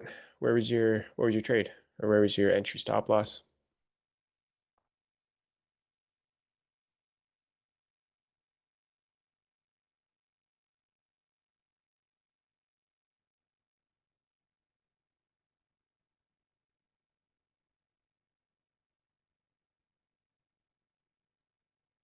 It's 10 a.m. 4-hour closed bullish.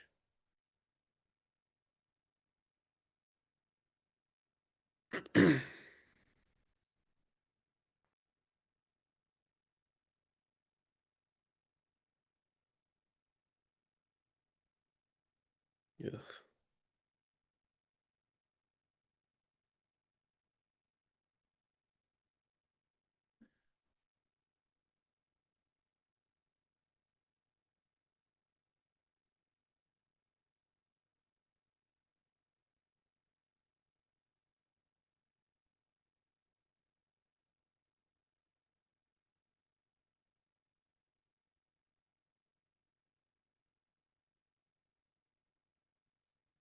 This is nasty, ladies and gents.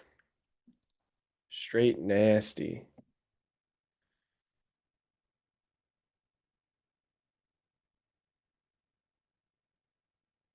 Bullish 4-hour.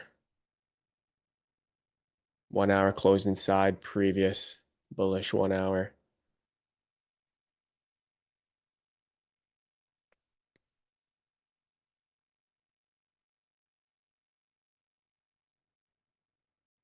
Don't like long or don't like shorts right now, that's for sure.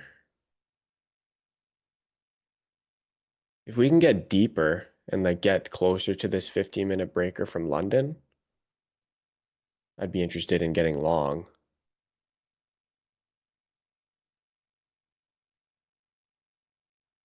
However,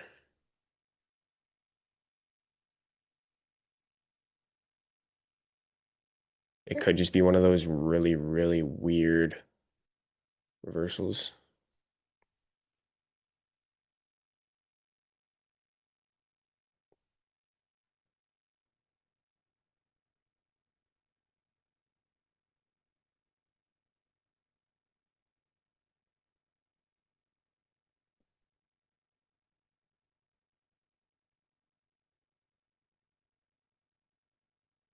Yeah, I could for sure. That's kind of what I'm watching.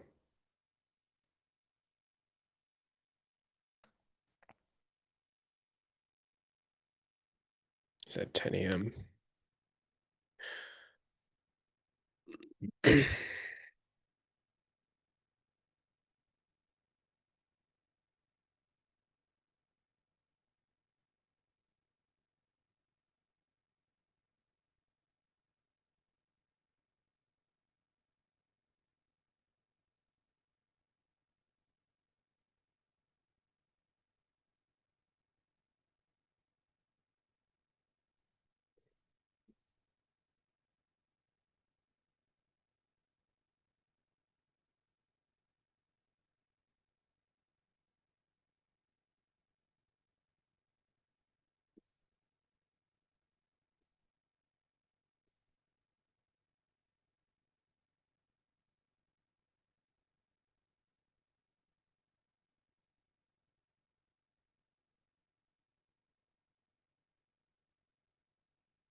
Yeah, if we confirm this break around the 1 minute, I think I'd be interested in getting long.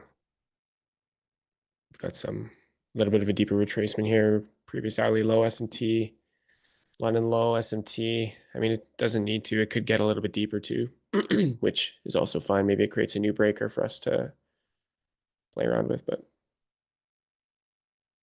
at the moment, I don't have a short bias just because like there's not any new information for SMT, and we've got this London low SMT already present. So first step would be inverting this.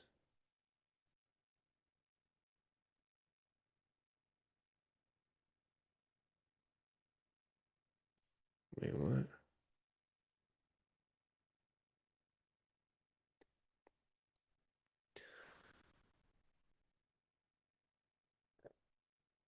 Looks like it wants to take out 830 low. 830 low has already been taken.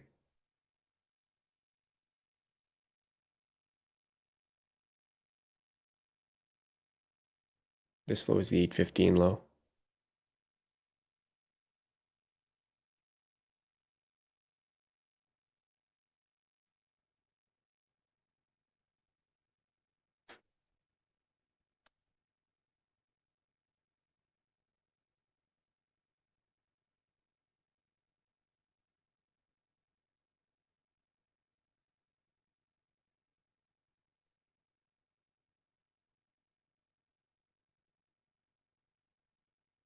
It's 1058 low to get long. If we confirm this breaker here, I might get long.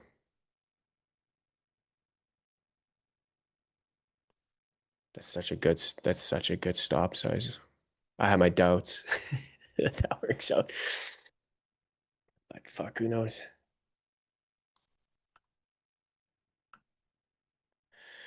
We'll see. Yeah, I could sweep out this low too for sure. It's got to do something though.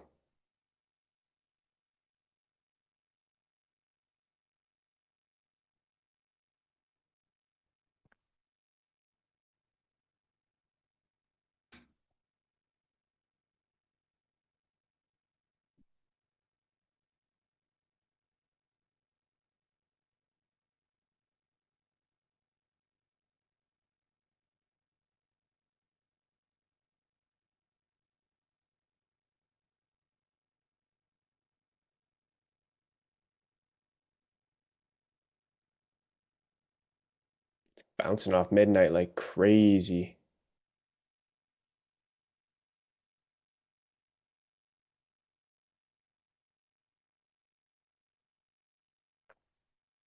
Yeah, if that 758 low gets ran, then I'd probably just long that with a stop at London low.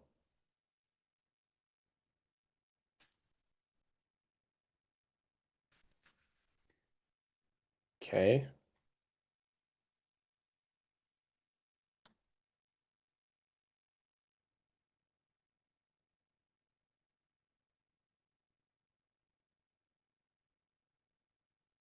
Yo. Sounds good, handsome. Welcome in. Welcome in.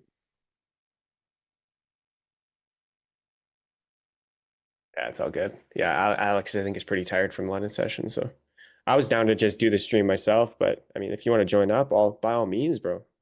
More the merrier. Oh yeah, we out here. We're gonna have Leo joining us, gang. What an interesting market today, dude. Dude, I Oh, felt like I was trading the like inversely correlated asset. That's how fucking dude, wild it was. God. I managed to take light, super light YM shorts.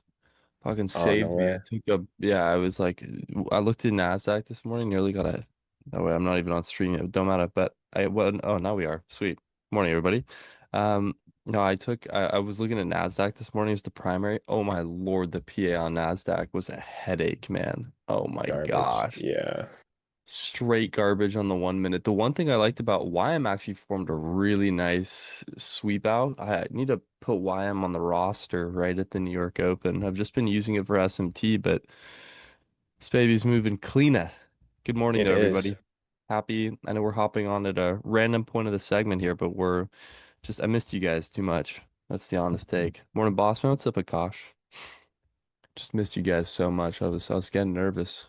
Social anxiety, no, not separation anxiety. That's the right term.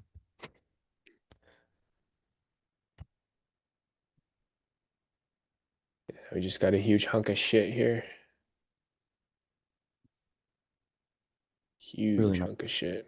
yeah, not too much, that's for sure. What do we have here? NQ. Yeah, NQ formed technically a continuation sequence at 10 o'clock here, but oof, not worth it, chat. That's all I'm gonna say. These collection No. of wick lows, yeah, NQ looks buns, especially since YM's reversing now with the SMT at the lows. So I'm Hmm. less keen on this. What are I did, yeah, the one oh I have this options account with called Public, and I've just been trading it a little bit. But dude, even options have been kind of buns recently with the very rangy moves. So I've been grabbing Hmm. weeklies. IV's been high too. A lot Yeah, of shit. super high. Yeah. So Bakash, What's an ideal IV for you? mm, it depends on the position I'm taking. Like honestly for myself, like under 20-25% is like solid. Like that's what I'm looking for mostly. But Hmm. yeah, it really will depend. Wait 1 second here. I'm liking NQ a little more, but still NQ's probably heading into the 750 lows here, it seems. 7 o'clock Yes, low. I'm looking at too. I kind of want to get long down there, to be honest with I you, know with that this looks like a SMT. good, yeah, it looks like a good spot to go long. It formed a really hot buns continuation sequence at the 10:07 closure. Not too big of a fan.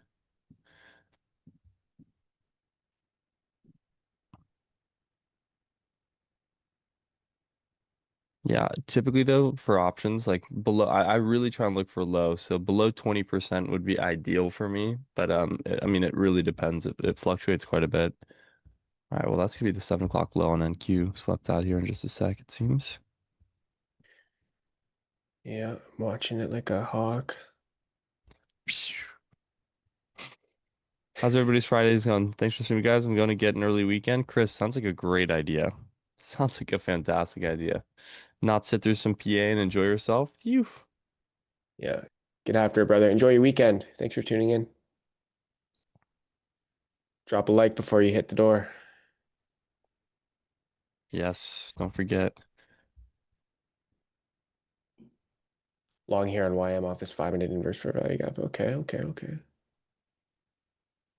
You dirty dog. You a Speaking devious a of, dog. Oh, it's not gonna take that low. it's not going to take the low. It's No, definitely.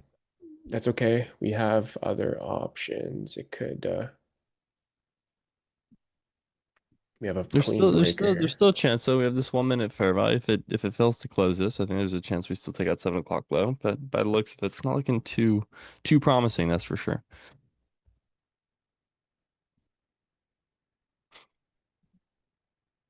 If it confirms that breaker on the 1 minute, I'm probably long in it. Oh geez, yeah, this is looking inverse this 1 minute here. Do we have an SMT as well? I think we have an SMT at these. No Hmm. SMT present. Hourly low with Oh, YM. yeah, I see that actually. Chat, I'm gonna inverse this 1 minute for FUG. I'm not. God, I just don't like this movement though. I would have loved to see. Oh yeah, we do have massive SMT with YM. That's a good point. SMT Oh, it did. confirmed with the change in state of delivery. Oof, this looks pretty solid, chat. I'm gonna Yeah. put a limit on this SIST here, and I think I'm gonna go long on NASDAQ off this. Yeah, Light I'm kind of size for me watching though, it too. chat. Light size for me if this ends up tagging me in. Target of 1.5.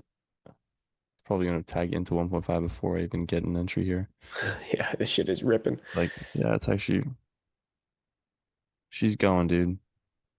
There's a couple spots that I'm down for. Like either see it tap the 1002 high, or if it wants to get all the way back down to the 1008, kind of that area too.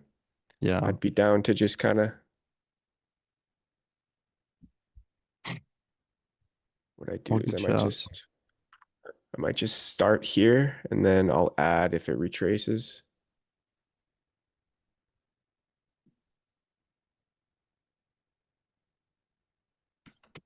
We'll see relative strength here on this. Yeah, it's probably just gonna tag right into the 1.5 before I even get an entry on this. Chat. I'll do a limit. Do a limit at the 1008, just an extra one. But I got two on right now, just at the once we close on this candle here, well, basically right before it closed. All right, there So I'll be goes a looking, yeah, I'll be looking for, I mean, shit, I'm probably gonna be looking for um data like this 815 high or the 829 high, and then like up in the 20, high 25 fours. If it wants to get crazy, Yeah. get a little 1.5 is gonna crazy. tag out already from this SMT. I missed my entry on the one off the 10-12 closure. Already tagged in a 1.5. It's definitely looking like we've got 948 high and then 934 incoming. We could retrace still. We definitely could. We're leaving some Yeah. gaps. But yeah, that 10-12 closure, I just wanted to see it close above the breaker. That's all I wanted, but it didn't. It closed above the CISD, and I never took it. It's not normally what I take for entry, but yeah, no, it looks super Hello, good. Uncle Leo. Dude, I got the name Unc now. Let's go. You're an Unk Uh, too? That's Yeah, I crazy. just got Unc in chat. Yeah, guys. So typically, I know a lot of you kind of know the process behind my trading. I see a lot of familiar names, so I'm sure most of you understand now. But basically, what happened here, we had a major SMT form with YM at these lows. YM swept out. We see that YM end up sweeping out the hourly low here. Oh wait, no, 9 o'clock swept out the 8 o'clock, which isn't anything super crazy considering the movement. But we formed this C1 and C2 framework lower here, and then right at 10 o'clock, looks like we got the reversal which formed a major SMT with NQ and YM. And NQ now confirmed the SMT on the 1 minute and shot up immediately to 1.5R. But honestly, right now, based on the standard deviation projections, -2 and -2.5 sits within some relatively feasible draws. We've got the 948 high and the 933.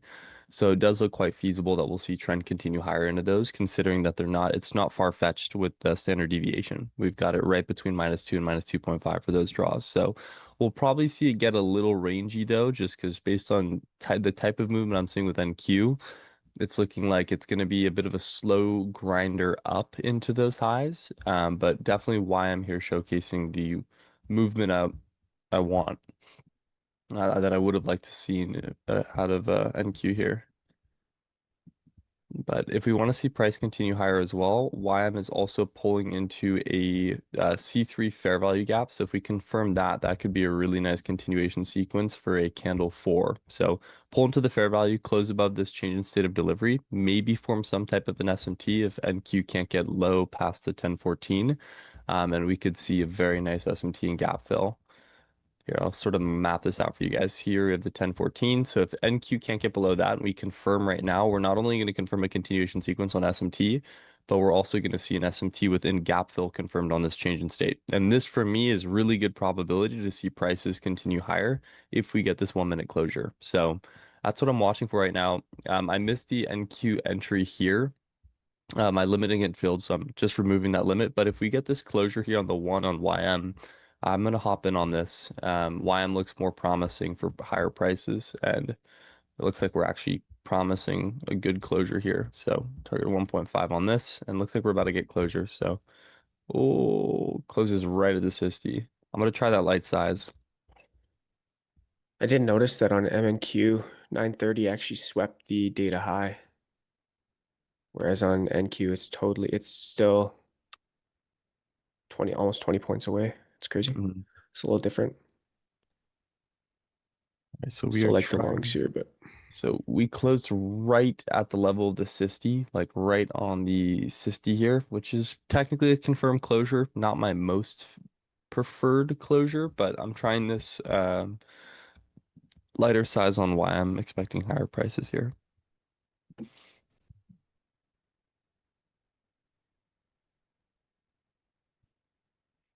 We'll see though. Typically want to see a stronger closure. This one next 1 minute closure is not looking too promising, but we will see.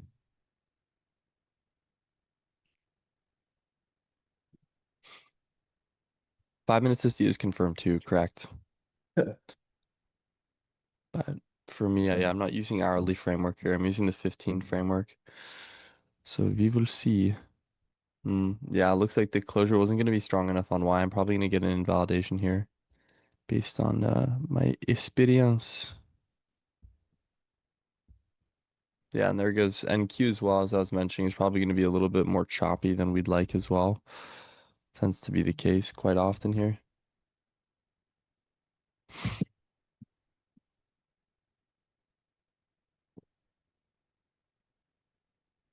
Ideally, form this SMT. This would be C4 SMT and gap fill continuation sequence. So just gap fill, SMT, boom. There we go. NASDAQ picking it up. Ideally get back above 40, 48, 312 on YM here for higher.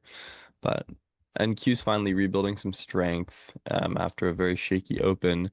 Failed to inverse the 10-15 fair value gap as well. Also just confirmed a continuation sequence here off of the 1019 closure. So it's looking more promising than it was at the open, that's for sure. But just to framework, it's fun to framework these regardless if I'm in them or not with you guys. But entry right on the 60 there, protected low, target of 1.5. This would be the framework for this NQ trade.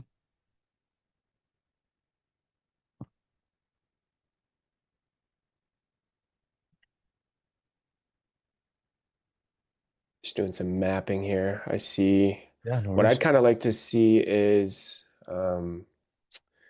this -4 of this London session breaker here that we were talking about earlier. I wanted to see a sweep down below the 745 low and the 7 a.m. low just to kind of get maybe a tag into that breaker that we can use with London low SMT with YM. That would have been a really nice 50-point stop, and then I would have been targeting up above buy side. So I would have been a nice 2-3 plus R position. But however, we didn't get that sweep with the 7 a.m. low. So we kind of had to improvise and get in on the 1 minute breaker kind of along its way. So what I'm still looking at is -4 standard deviations of the 15-minute breaker that was formed during the London session.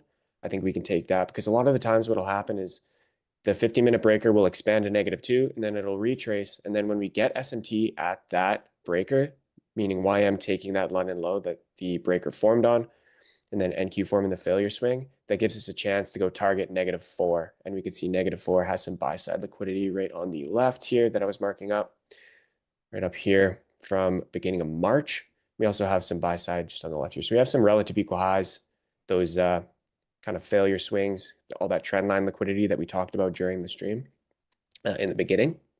I'd be looking for us to start taking some of that stuff there. So we'll see what shakes out. I am long currently already.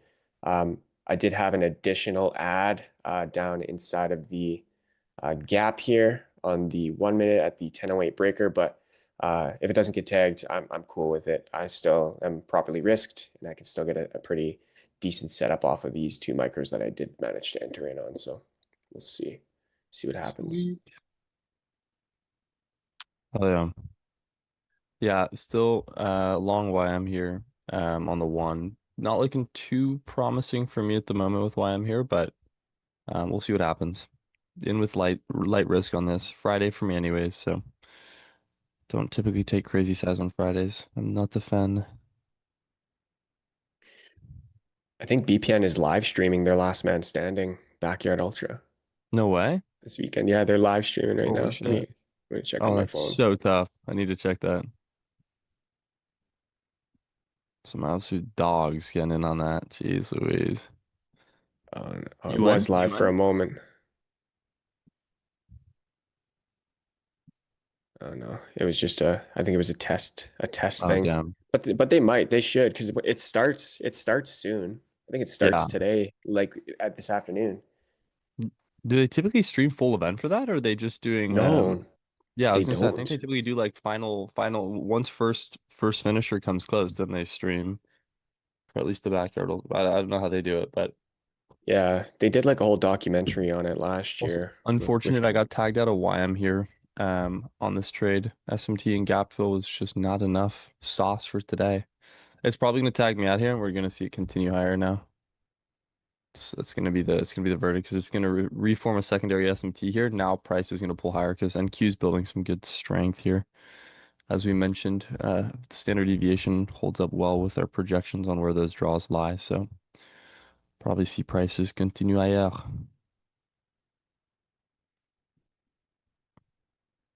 Not by much, but it's a sisty. It is a little shaky, but yeah, we'll consider that a sisty as well. This is true.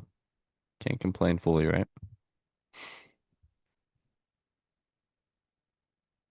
NQ heading higher here. Yeah, first stop is going to be that 815 high on NQ that I want to see us get ran. I want to see us tag. And then from there, it's going to be looking to get into some of our projections from higher up into 25 fours. That would be most ideal. So up into here, up into here, up into here. I will probably go BE, maybe up here, and then see if we can get a push up into this -4. That would be swell. Which 313. Roughly, it'll be 150 points. I'll take that. Take that all day. Bang. Bang, bang, bang. Yeah, so for me right now, chat, no active positions. Why I'm stopping me out. And Q's likely going to continue higher here.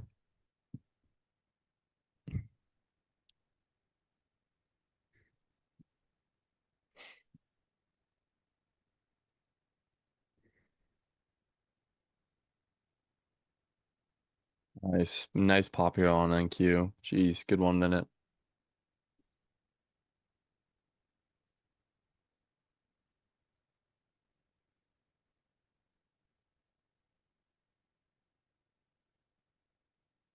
Forgot to look at my new haircut. I look like I'm bald when I have a hat on. The Fully bald. party's in the back, though. Dude, party is in the back, chat. Oh, is he flowing? Is he flowing? He's Wait a minute. flowing. Is he You play flowing, chat? hockey? Hey. All right, nearly wiping our first draw here. Patience, young Padawan. Must let Nasdaq. Quit being stupid.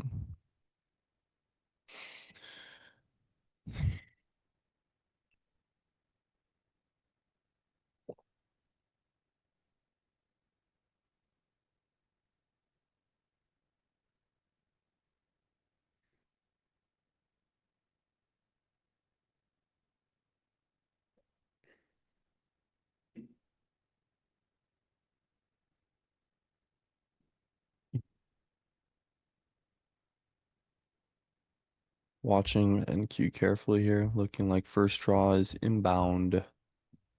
948. Give me the 948.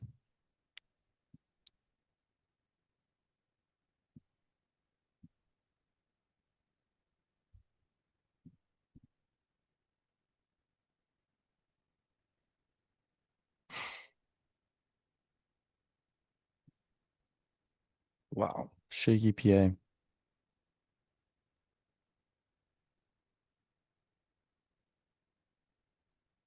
Leia, I heard once you sometimes do market entry and also limit on 60 for full size risk. If you target 1.5R, you do it from the 60 and the second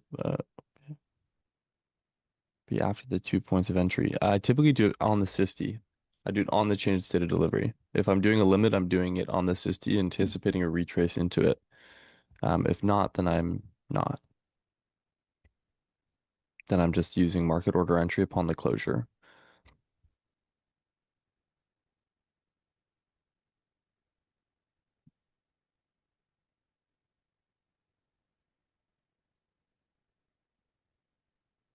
Might just have my ad inside of the IFVG. I don't know if it's going to get all the way back down to my original entry. If we do get a retrace, leave it open there.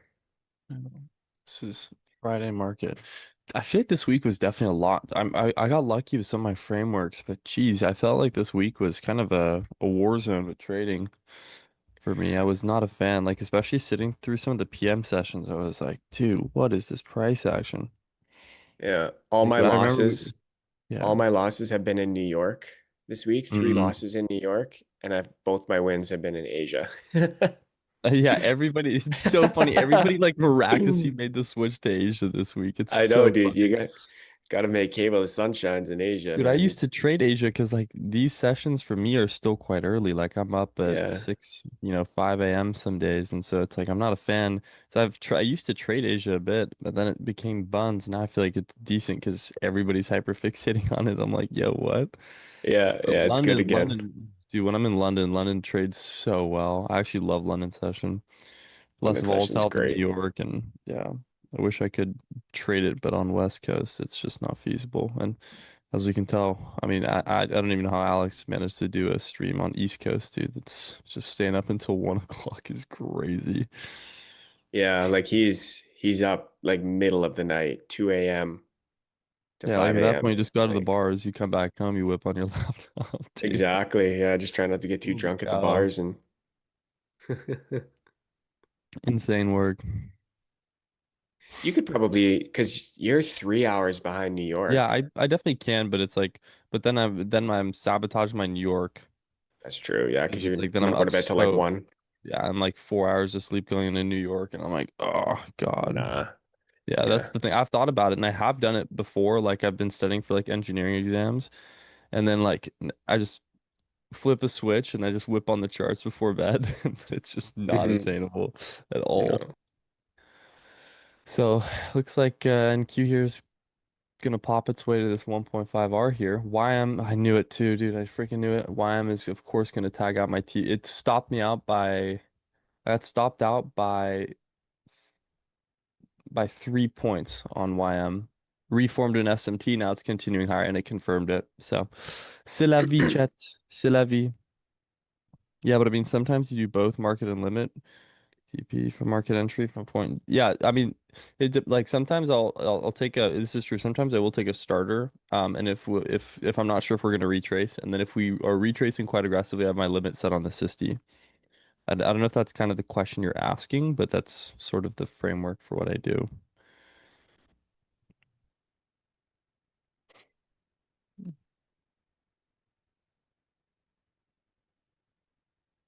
Trying to find what type of option swings on to take over the weekend after a week like this. I'm still holding my oil calls. I think these talks are gonna go shitty. I mean, it's Yeah, risky, but fuck, man. Let's see. yeah. All right. NQ officially took out the first draw as anticipating. The 948 high, 1.5R also tagged out there as well. Quite solid, to be honest, chat. And then YM as well is actually about to make its way into my 1.5. No. YM, you twat. Thought we were friends, bro. I literally was just hyping you up on stream, and now you stopped me out by 3 points. That's all right. C'est la vie.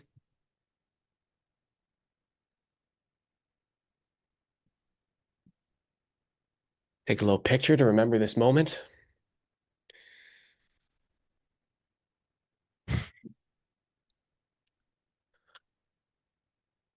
Okay, NQ, MNQ has ran those highs. Oh my NQ has not yet God. ran them. I'm gonna remove my limit, probably go break even here and see if I can get a squeeze above into our target.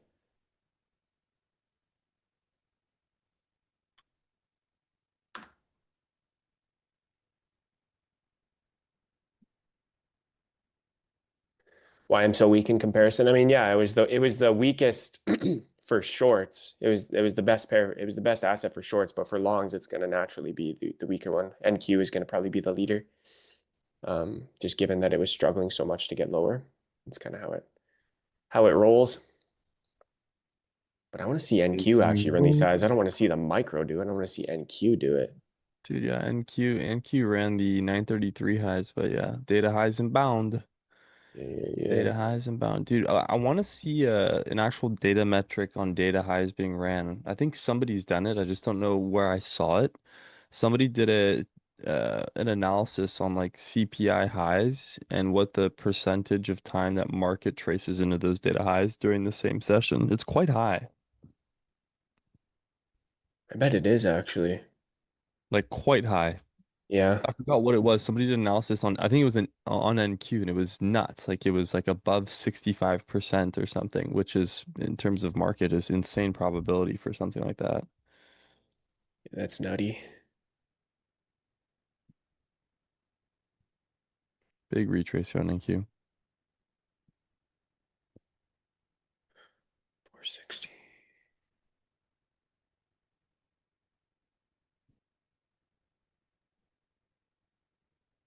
I don't know if anyone in chat has those metrics, but let me know. I'm curious to know if anybody has those data metrics. Just because I know that it was quite insane when I was reading about them. I was like, geez Louise, dude. It's like at that point, you just, buy into the data highs that open. Q's just rejected off of the 613 IB high here. Probably going to get a bit of a retrace in market right now. YM and NASDAQ included in this retrace.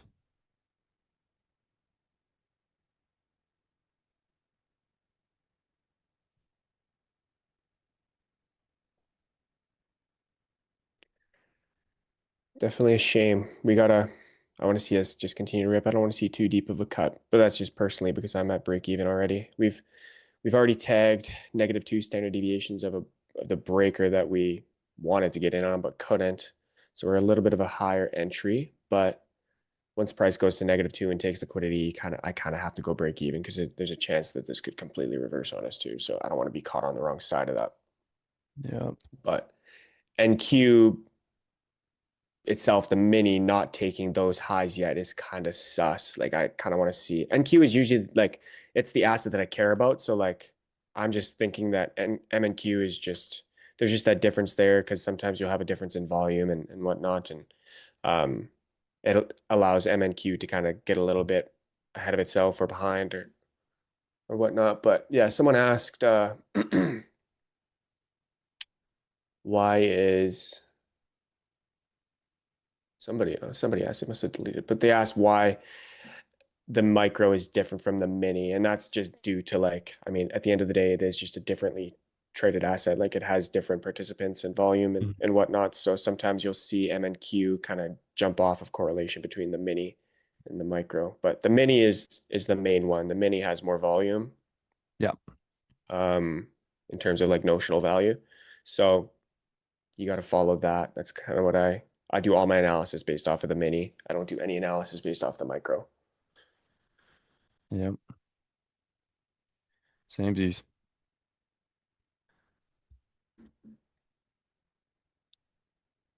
Yeah, I'm hands off right now, chat. Just kind of sitting, watching market here. I got tagged out a YM for light size. Still green on the day off of my shorts from this AM session on YM, but just playing her patient, we'll say.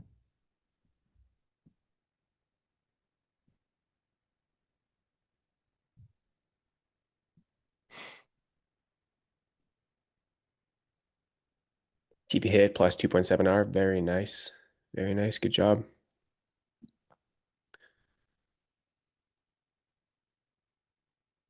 Holy cow, these retraces are insane.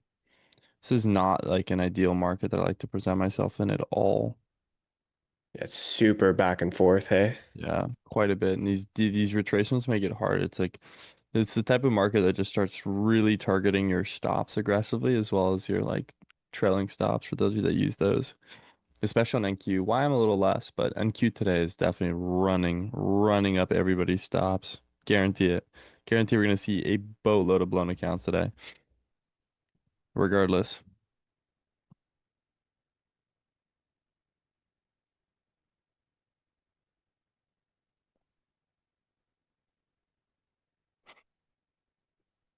See if this 3 minute fair value holds on NQ here.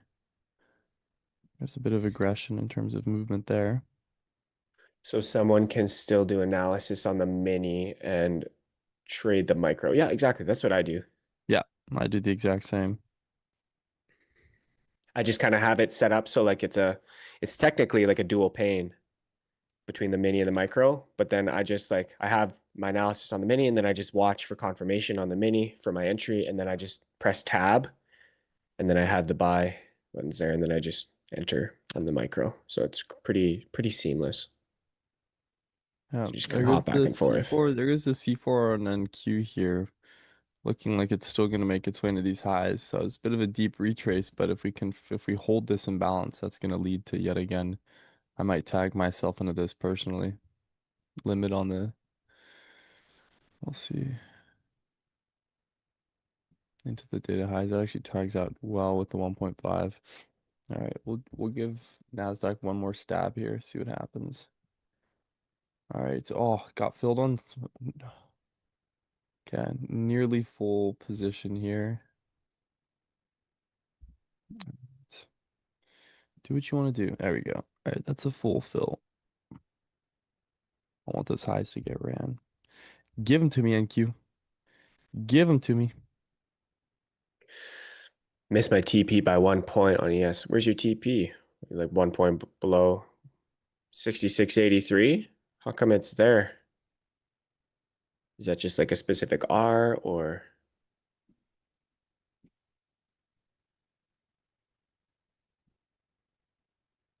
Dude, look at NQ right on my entry here. Look, we're trading micros, but I might get sauced on this again. NQ's just going to disrespect this protected low and just got a strong closure too above the 60. It's just NQ's running it up. This will be my last trade of the day if this doesn't hit.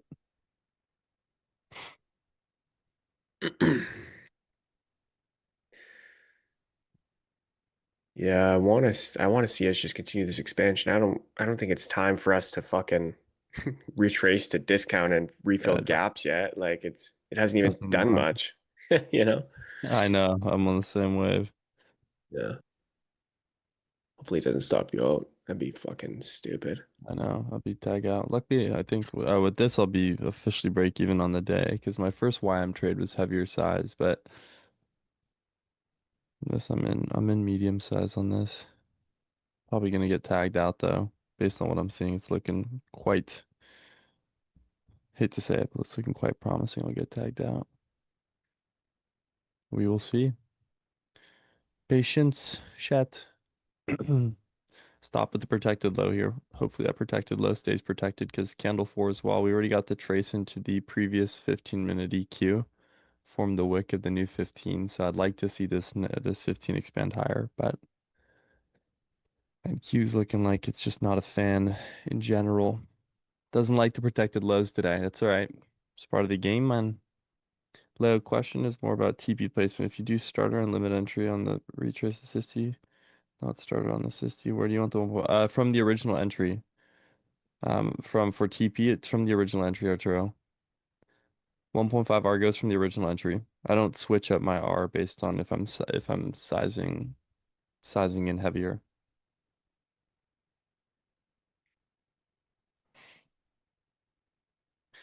NQ ideal framework here would be that you just send it higher now.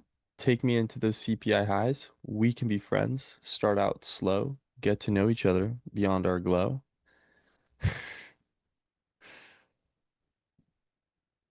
See, this is some messy PA here on NQ. It's probably gonna tag me out. Like it really looks like it wants to tag me out. Oh my God.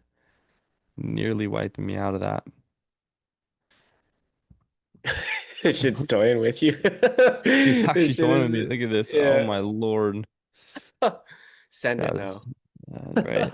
Yeah, if they could just pop higher now, right in the day. Give me like one like crazy candle into CPI highs and we could actually be friends. Send me into 385, would ya? Would ya, Enki? It's toying with, yeah, it's toying with me. Look at this. And I'm stopped out. Look at this. What is I this? got I got BE'd. Oh, what the fuck? What is this candle? You can't make that up, chat. You genuinely can't make that up. All right. Yeah, I got BE'd. Yeah. It actually retraced perfectly into that 5 minute. Yeah, but that was, dude, the end of that 1 minute was insane. Like, what was that? Yeah, That was ridiculous, chat. Well, can't have them all, chat. gonna retrace and go.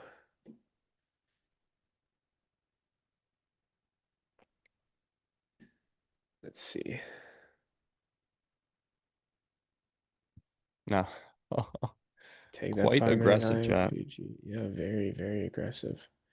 If it goes from here though, that's kind of a tilt inducer for sure. Just wanted to see wanted to see us kind of continue off of that. But this retracement, I mean, I guess they just wanted these deeper cuts. Yeah, definitely. I think mistake from me today, chat. Full transparency. I think major mistake was the fact that all these 15s just stayed within the 7 o'clock and 8 o'clock range. Like we have a clear range here, the 745 low and the 815 high data highs.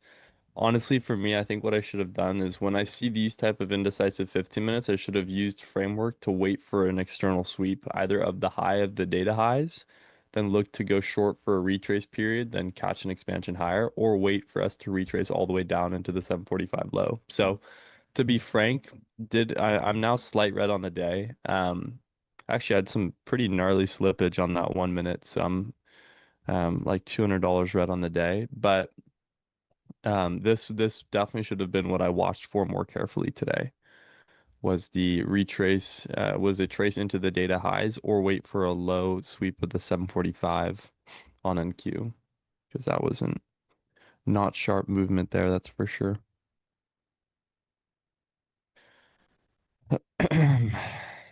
Yeah, I think I'm just gonna let this one go too. I'm still up in profit on the day. I think we're at, yeah, still up in profit on the day. So That was a um nasty candle though. Yeah, it was. yeah. Sorry, you're saying? No, no, it's all good. Still in profit on the day, just looking for, yeah, I'd like to see it continue up higher just for the sake of, the analysis and everything to be correct. But I mean, what ended up happening is I got a later entry, and then we have an expansion up into -2 standard deviations of the breaker. That's kind of where I go BE at. I didn't want to partial at it because of my entry being a little bit more premium. And then it retraced back to my BE. So just the way it goes sometimes. You're not always going to have, the cleanest entry, and sometimes you're going to have to just follow your rules and you get stopped out as such. But if you have this, I don't think there's a way. I basically would have just been buying the same entry inside of this 5 minute for value gap. Um, we could just use this and continue higher. So that would be just trading above this high, creating a new breaker, or creating this IFVG to then continue higher.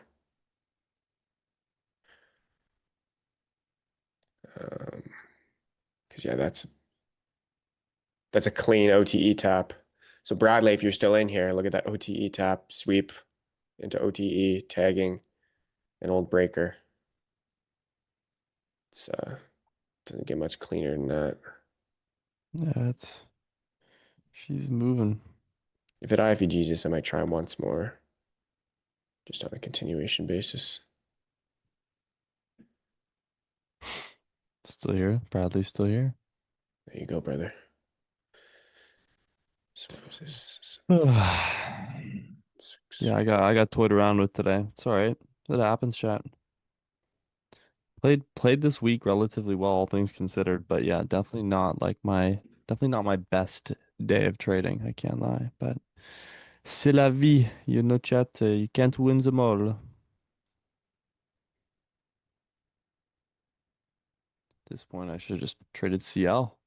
CL's looking clean on the 5. Oof. Jeepers. Shit.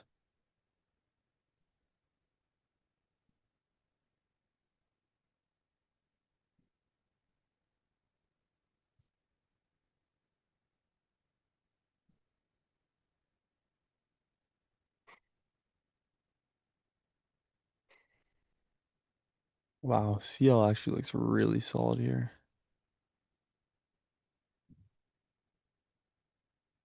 15-minute gap.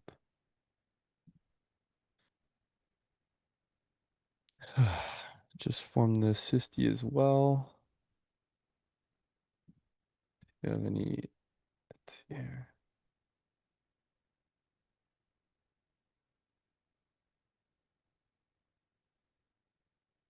Wowza.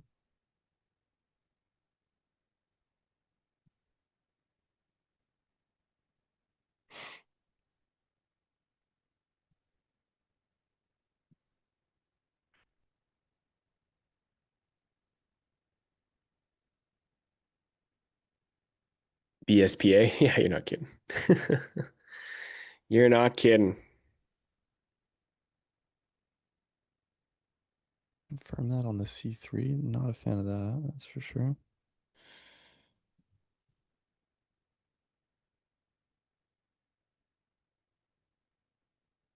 Ceasefire in Lebanon and release of Iranian blocked assets must occur before negotiations. When was this news? That would probably explain the aggressive 1 minute on NQ there. Dude, I'm telling you, Bray, trading, I'm not even trying to milk it this much or glaze it, but trading the IB on Qs has been bread and butter for options. Dude, You'll have to wait, show me how to do it because I yeah, don't know what that is.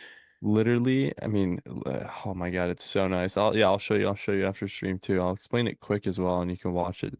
But watching for the first 30-minute or 15-minute range to form on the cues, wait for a break of the low, break of the high, and it's literally like the data showcases like 60 to 80% chance of a retrace, 25% of the range move, and like 60 to 40 to 60% to 50% retracement. So you just wait for the range to form, watch for a break of one side. You can also use gap fill data as well. And it literally, like this morning, I took shorts this morning just because generally indices were weak for me. But like taking this 10 o'clock break of the IB low immediately sent it to the 50%. So all the way down from 610, you just grab like a 611 call with a 1 day EXP, and that thing sends into the 50%. And it's been doing that all week. I've just been trading that for fun. Been trading that with T. So I'll wait show for you the IB, wait for the IB to form, the range to form form, and and then then wait watch for a break of one side and trade back into the 50%. trade back into the 25 or 50%. 25% is the most reliable. There's the highest chance of it doing the 25%, but you can also do 50% too. But it's been literally trading like that all week long. And it's not like it's a one-time thing. It's consistent in terms of the past like 8 months of data. So Shit. So you just yeah. do zero DTE and then you just Zero DT, strike the 25, I do 50%. I do one 1 day. DT personally, but Okay. yeah, but zero DT would work as well. Like I know a bunch of people that trade just the zero DT as well for it, and just do like What in percents the are money those or at the giving you? money. What? What percents are those giving you? The one DTs are giving me like 30 to 50%, and Holy the other day it gave me shit. 110%. Yeah, What? yeah. I That's got my nuts, I dude. when I traded the shorts, dude. I took SPX shorts, one DT on SPX. They went 110% on a full size position. Are you just holding through? You're just holding through that IB? Like you just Yeah, I just hold through the set I your hold through the strike. I Yeah. And Yeah, then you can get and in the whatever. financial So break. whatever, and I do a personal. It sounds a little stupid, but I do a visual stop, off the low of whatever broke the IB low or the IB high. So the move that leads to it. It's like the leg that leads to the breakout or the breakdown of the IB low. I just use the low of that as my visual stop, and if we crack below that, it's an invalidation of the IB. But dude, it's been like bread and butter. That's sick. What is Yeah. it an indicator for the IB? Yeah, it's an indicator. It's the edgeful one, but I'm sure there's also other ones Okay, as well. nice.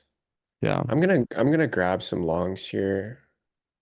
Stop at this low and see if we can grab have a little bit of a continuation higher up into the original draw. Seeing it not break that IFEG is a little bit tough, but I think we can continue higher here. A little bit of an early entry, but we'll try that out. But yeah, let me know. I'll have to find an IB indicator, but Yeah. It's also simple. I mean, you can literally mark it out yourself with like a Gantt box or whatever you're feeling and oh just yeah. put What lines in time it frame? like that. I do 5 minute. Okay. And what's the Yeah. time range? I do 30, the first 30-minute range or first 15 personally. It's personal Okay. preference, but data showed really good results on the 15-minute and 30. Okay. Sweet. Yeah. Just thought I'd share, dude. Share some sauce with you. Hell yeah. I'll run up the And he's I gonna got a retrace. I got a small little account for options, so I Yeah, might dude. Of dabble. course. Look at these retracements on EQ are just nasty, man. Yeah. It's not fun to trade this PA at all. Like they're just go, go, go, go, go, man. Can't make Yeah, it I was up, a little chat. premature on my entry there, but we'll ride it out. See what All happens. right.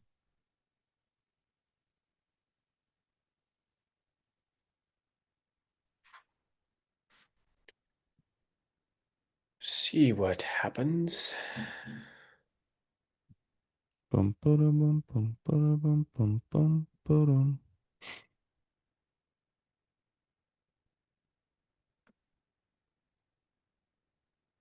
What's CL looking like here? CL, there we go. Continuing higher on CL off the 3 and 5. Okay, and Q just deep retrace again. Can't make it up. Just not ready to. She's just not ready to move.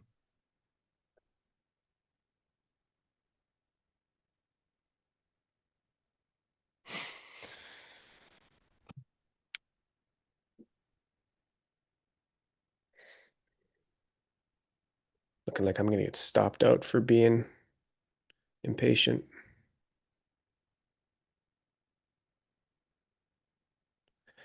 Way she Yeah, goes. dude. Sometimes you make a little oopsie. A little oopsie. Little Whoops. oopsie. Whoops. Yeah, chat, look at this movement. Chat, I'm off. I'm hands off on this, by the way. I'm just gonna tape read right now. I mean, this is just garbage. Friday morning after CPI with even not even really I mean, kind of an aggressive CPI, not really. I mean, kind of. I don't know, chat. This ain't for me, man. This ain't for me, chat. Realistic, I'm not trying to trade this PA.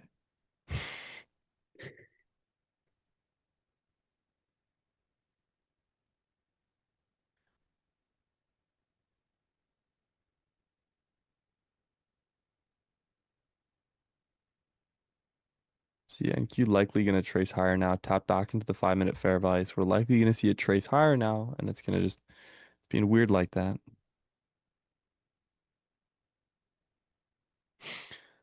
Oh, probably going to make its way all the way back into the 1052 highs and then slowly grind its way up. It was trying to grab everybody's stop on the way down. Every time I'm about to scale and this kind of market happens and it brings me back to zero. Not this time though. Thanks for the streams. Thanks to the streams. Bang! Look at that. Look at Good that. stuff, Akash.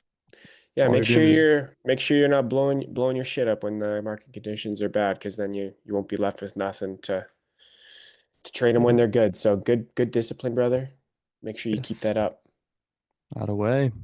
Yeah, also chat, if you guys haven't already, make sure you guys are liking and subscribing to the stream. We're at 1.94K subs. It'd be dope to wake up on a Monday morning stream to 2K subs in the lab. Just saying. Didn't say it. Oh, Just saying. We're getting awfully close, man. We're getting awfully close, chat. and you guys are early. Like I assume by like mid to late summer, I think we'll be having like a few hundred people in here for views. Oh I yeah. truly believe that with the way we're scaling. Because like what Tradeify 305. currently has 733 people watching their stream right now. Tradeify. Top Step has 3K. Yeah. Personally, I think I think all of us are a lot cooler than them. So Amen. Cheers. okay, we're getting a Yeah, little we're bit of an also gonna. expansion Oh up god, we're above also gonna here. see. Yeah, NQ's gonna expand off this 5 minute yet again. As I mentioned, we're heading right as we tapped in that 5 minute. I said we're going right back to the 10:52. We're just ranging right now. This is Garbaggio. Carpaccio. This hourly is closing nicely bullish too. I want to just see NQ continue to pop above that high though. I know that would be nice, Yeah. ideally. But for But me, no I framework for me think, yeah, today. Yeah. might be time to cut it here, I think. What do you think? It's Yeah, almost 11. honestly, I think we're all trying to save our mental sanity. Everybody in chat as well. I mentioned this on the PM session stream yesterday, but realistically, man, like there's no reason to be sitting around this PA. Yes, you could framework something, but we're coming to the close of like the hours that I typically like to trade. And so honestly, save yourself the headache. Go to the gym, do something that's gonna not drive you mentally insane, like staring at these 1 minute and 3 minute candles for the next hour of your life and use that to do something else. Oh yeah, market. I'll send you the Yep. list of books. Apologies. I got you, boss man. But yeah, I think it's a good place to end the stream here. And catch you guys for next week. But make sure you guys are liking and subscribing if you have not already. Bray, thanks for letting me hop on for a little session here. I Of course, brother. appreciate Anytime. Okay. Thank you it. guys Yeah. so much for tuning in. Like Leo said, if you haven't already, please like and subscribe. Click the bell so you don't miss a stream. We are going to be back in the PM session. Alex is going to be streaming the PM session starting at 2 p.m. Eastern. And then after that, we will be off to enjoy the weekend. So we'll catch you guys in the PM session when Alex is here. And then if not, then we will see you guys on Monday, bright and early for London Yes, session. sir. So you guys have a good weekend. Take care. I'm signing off. Leia's signing off. We're going to cut it Signing off. here. Thank y'all. Have a good All right, weekend. folks. Appreciate Have a you good all. weekend.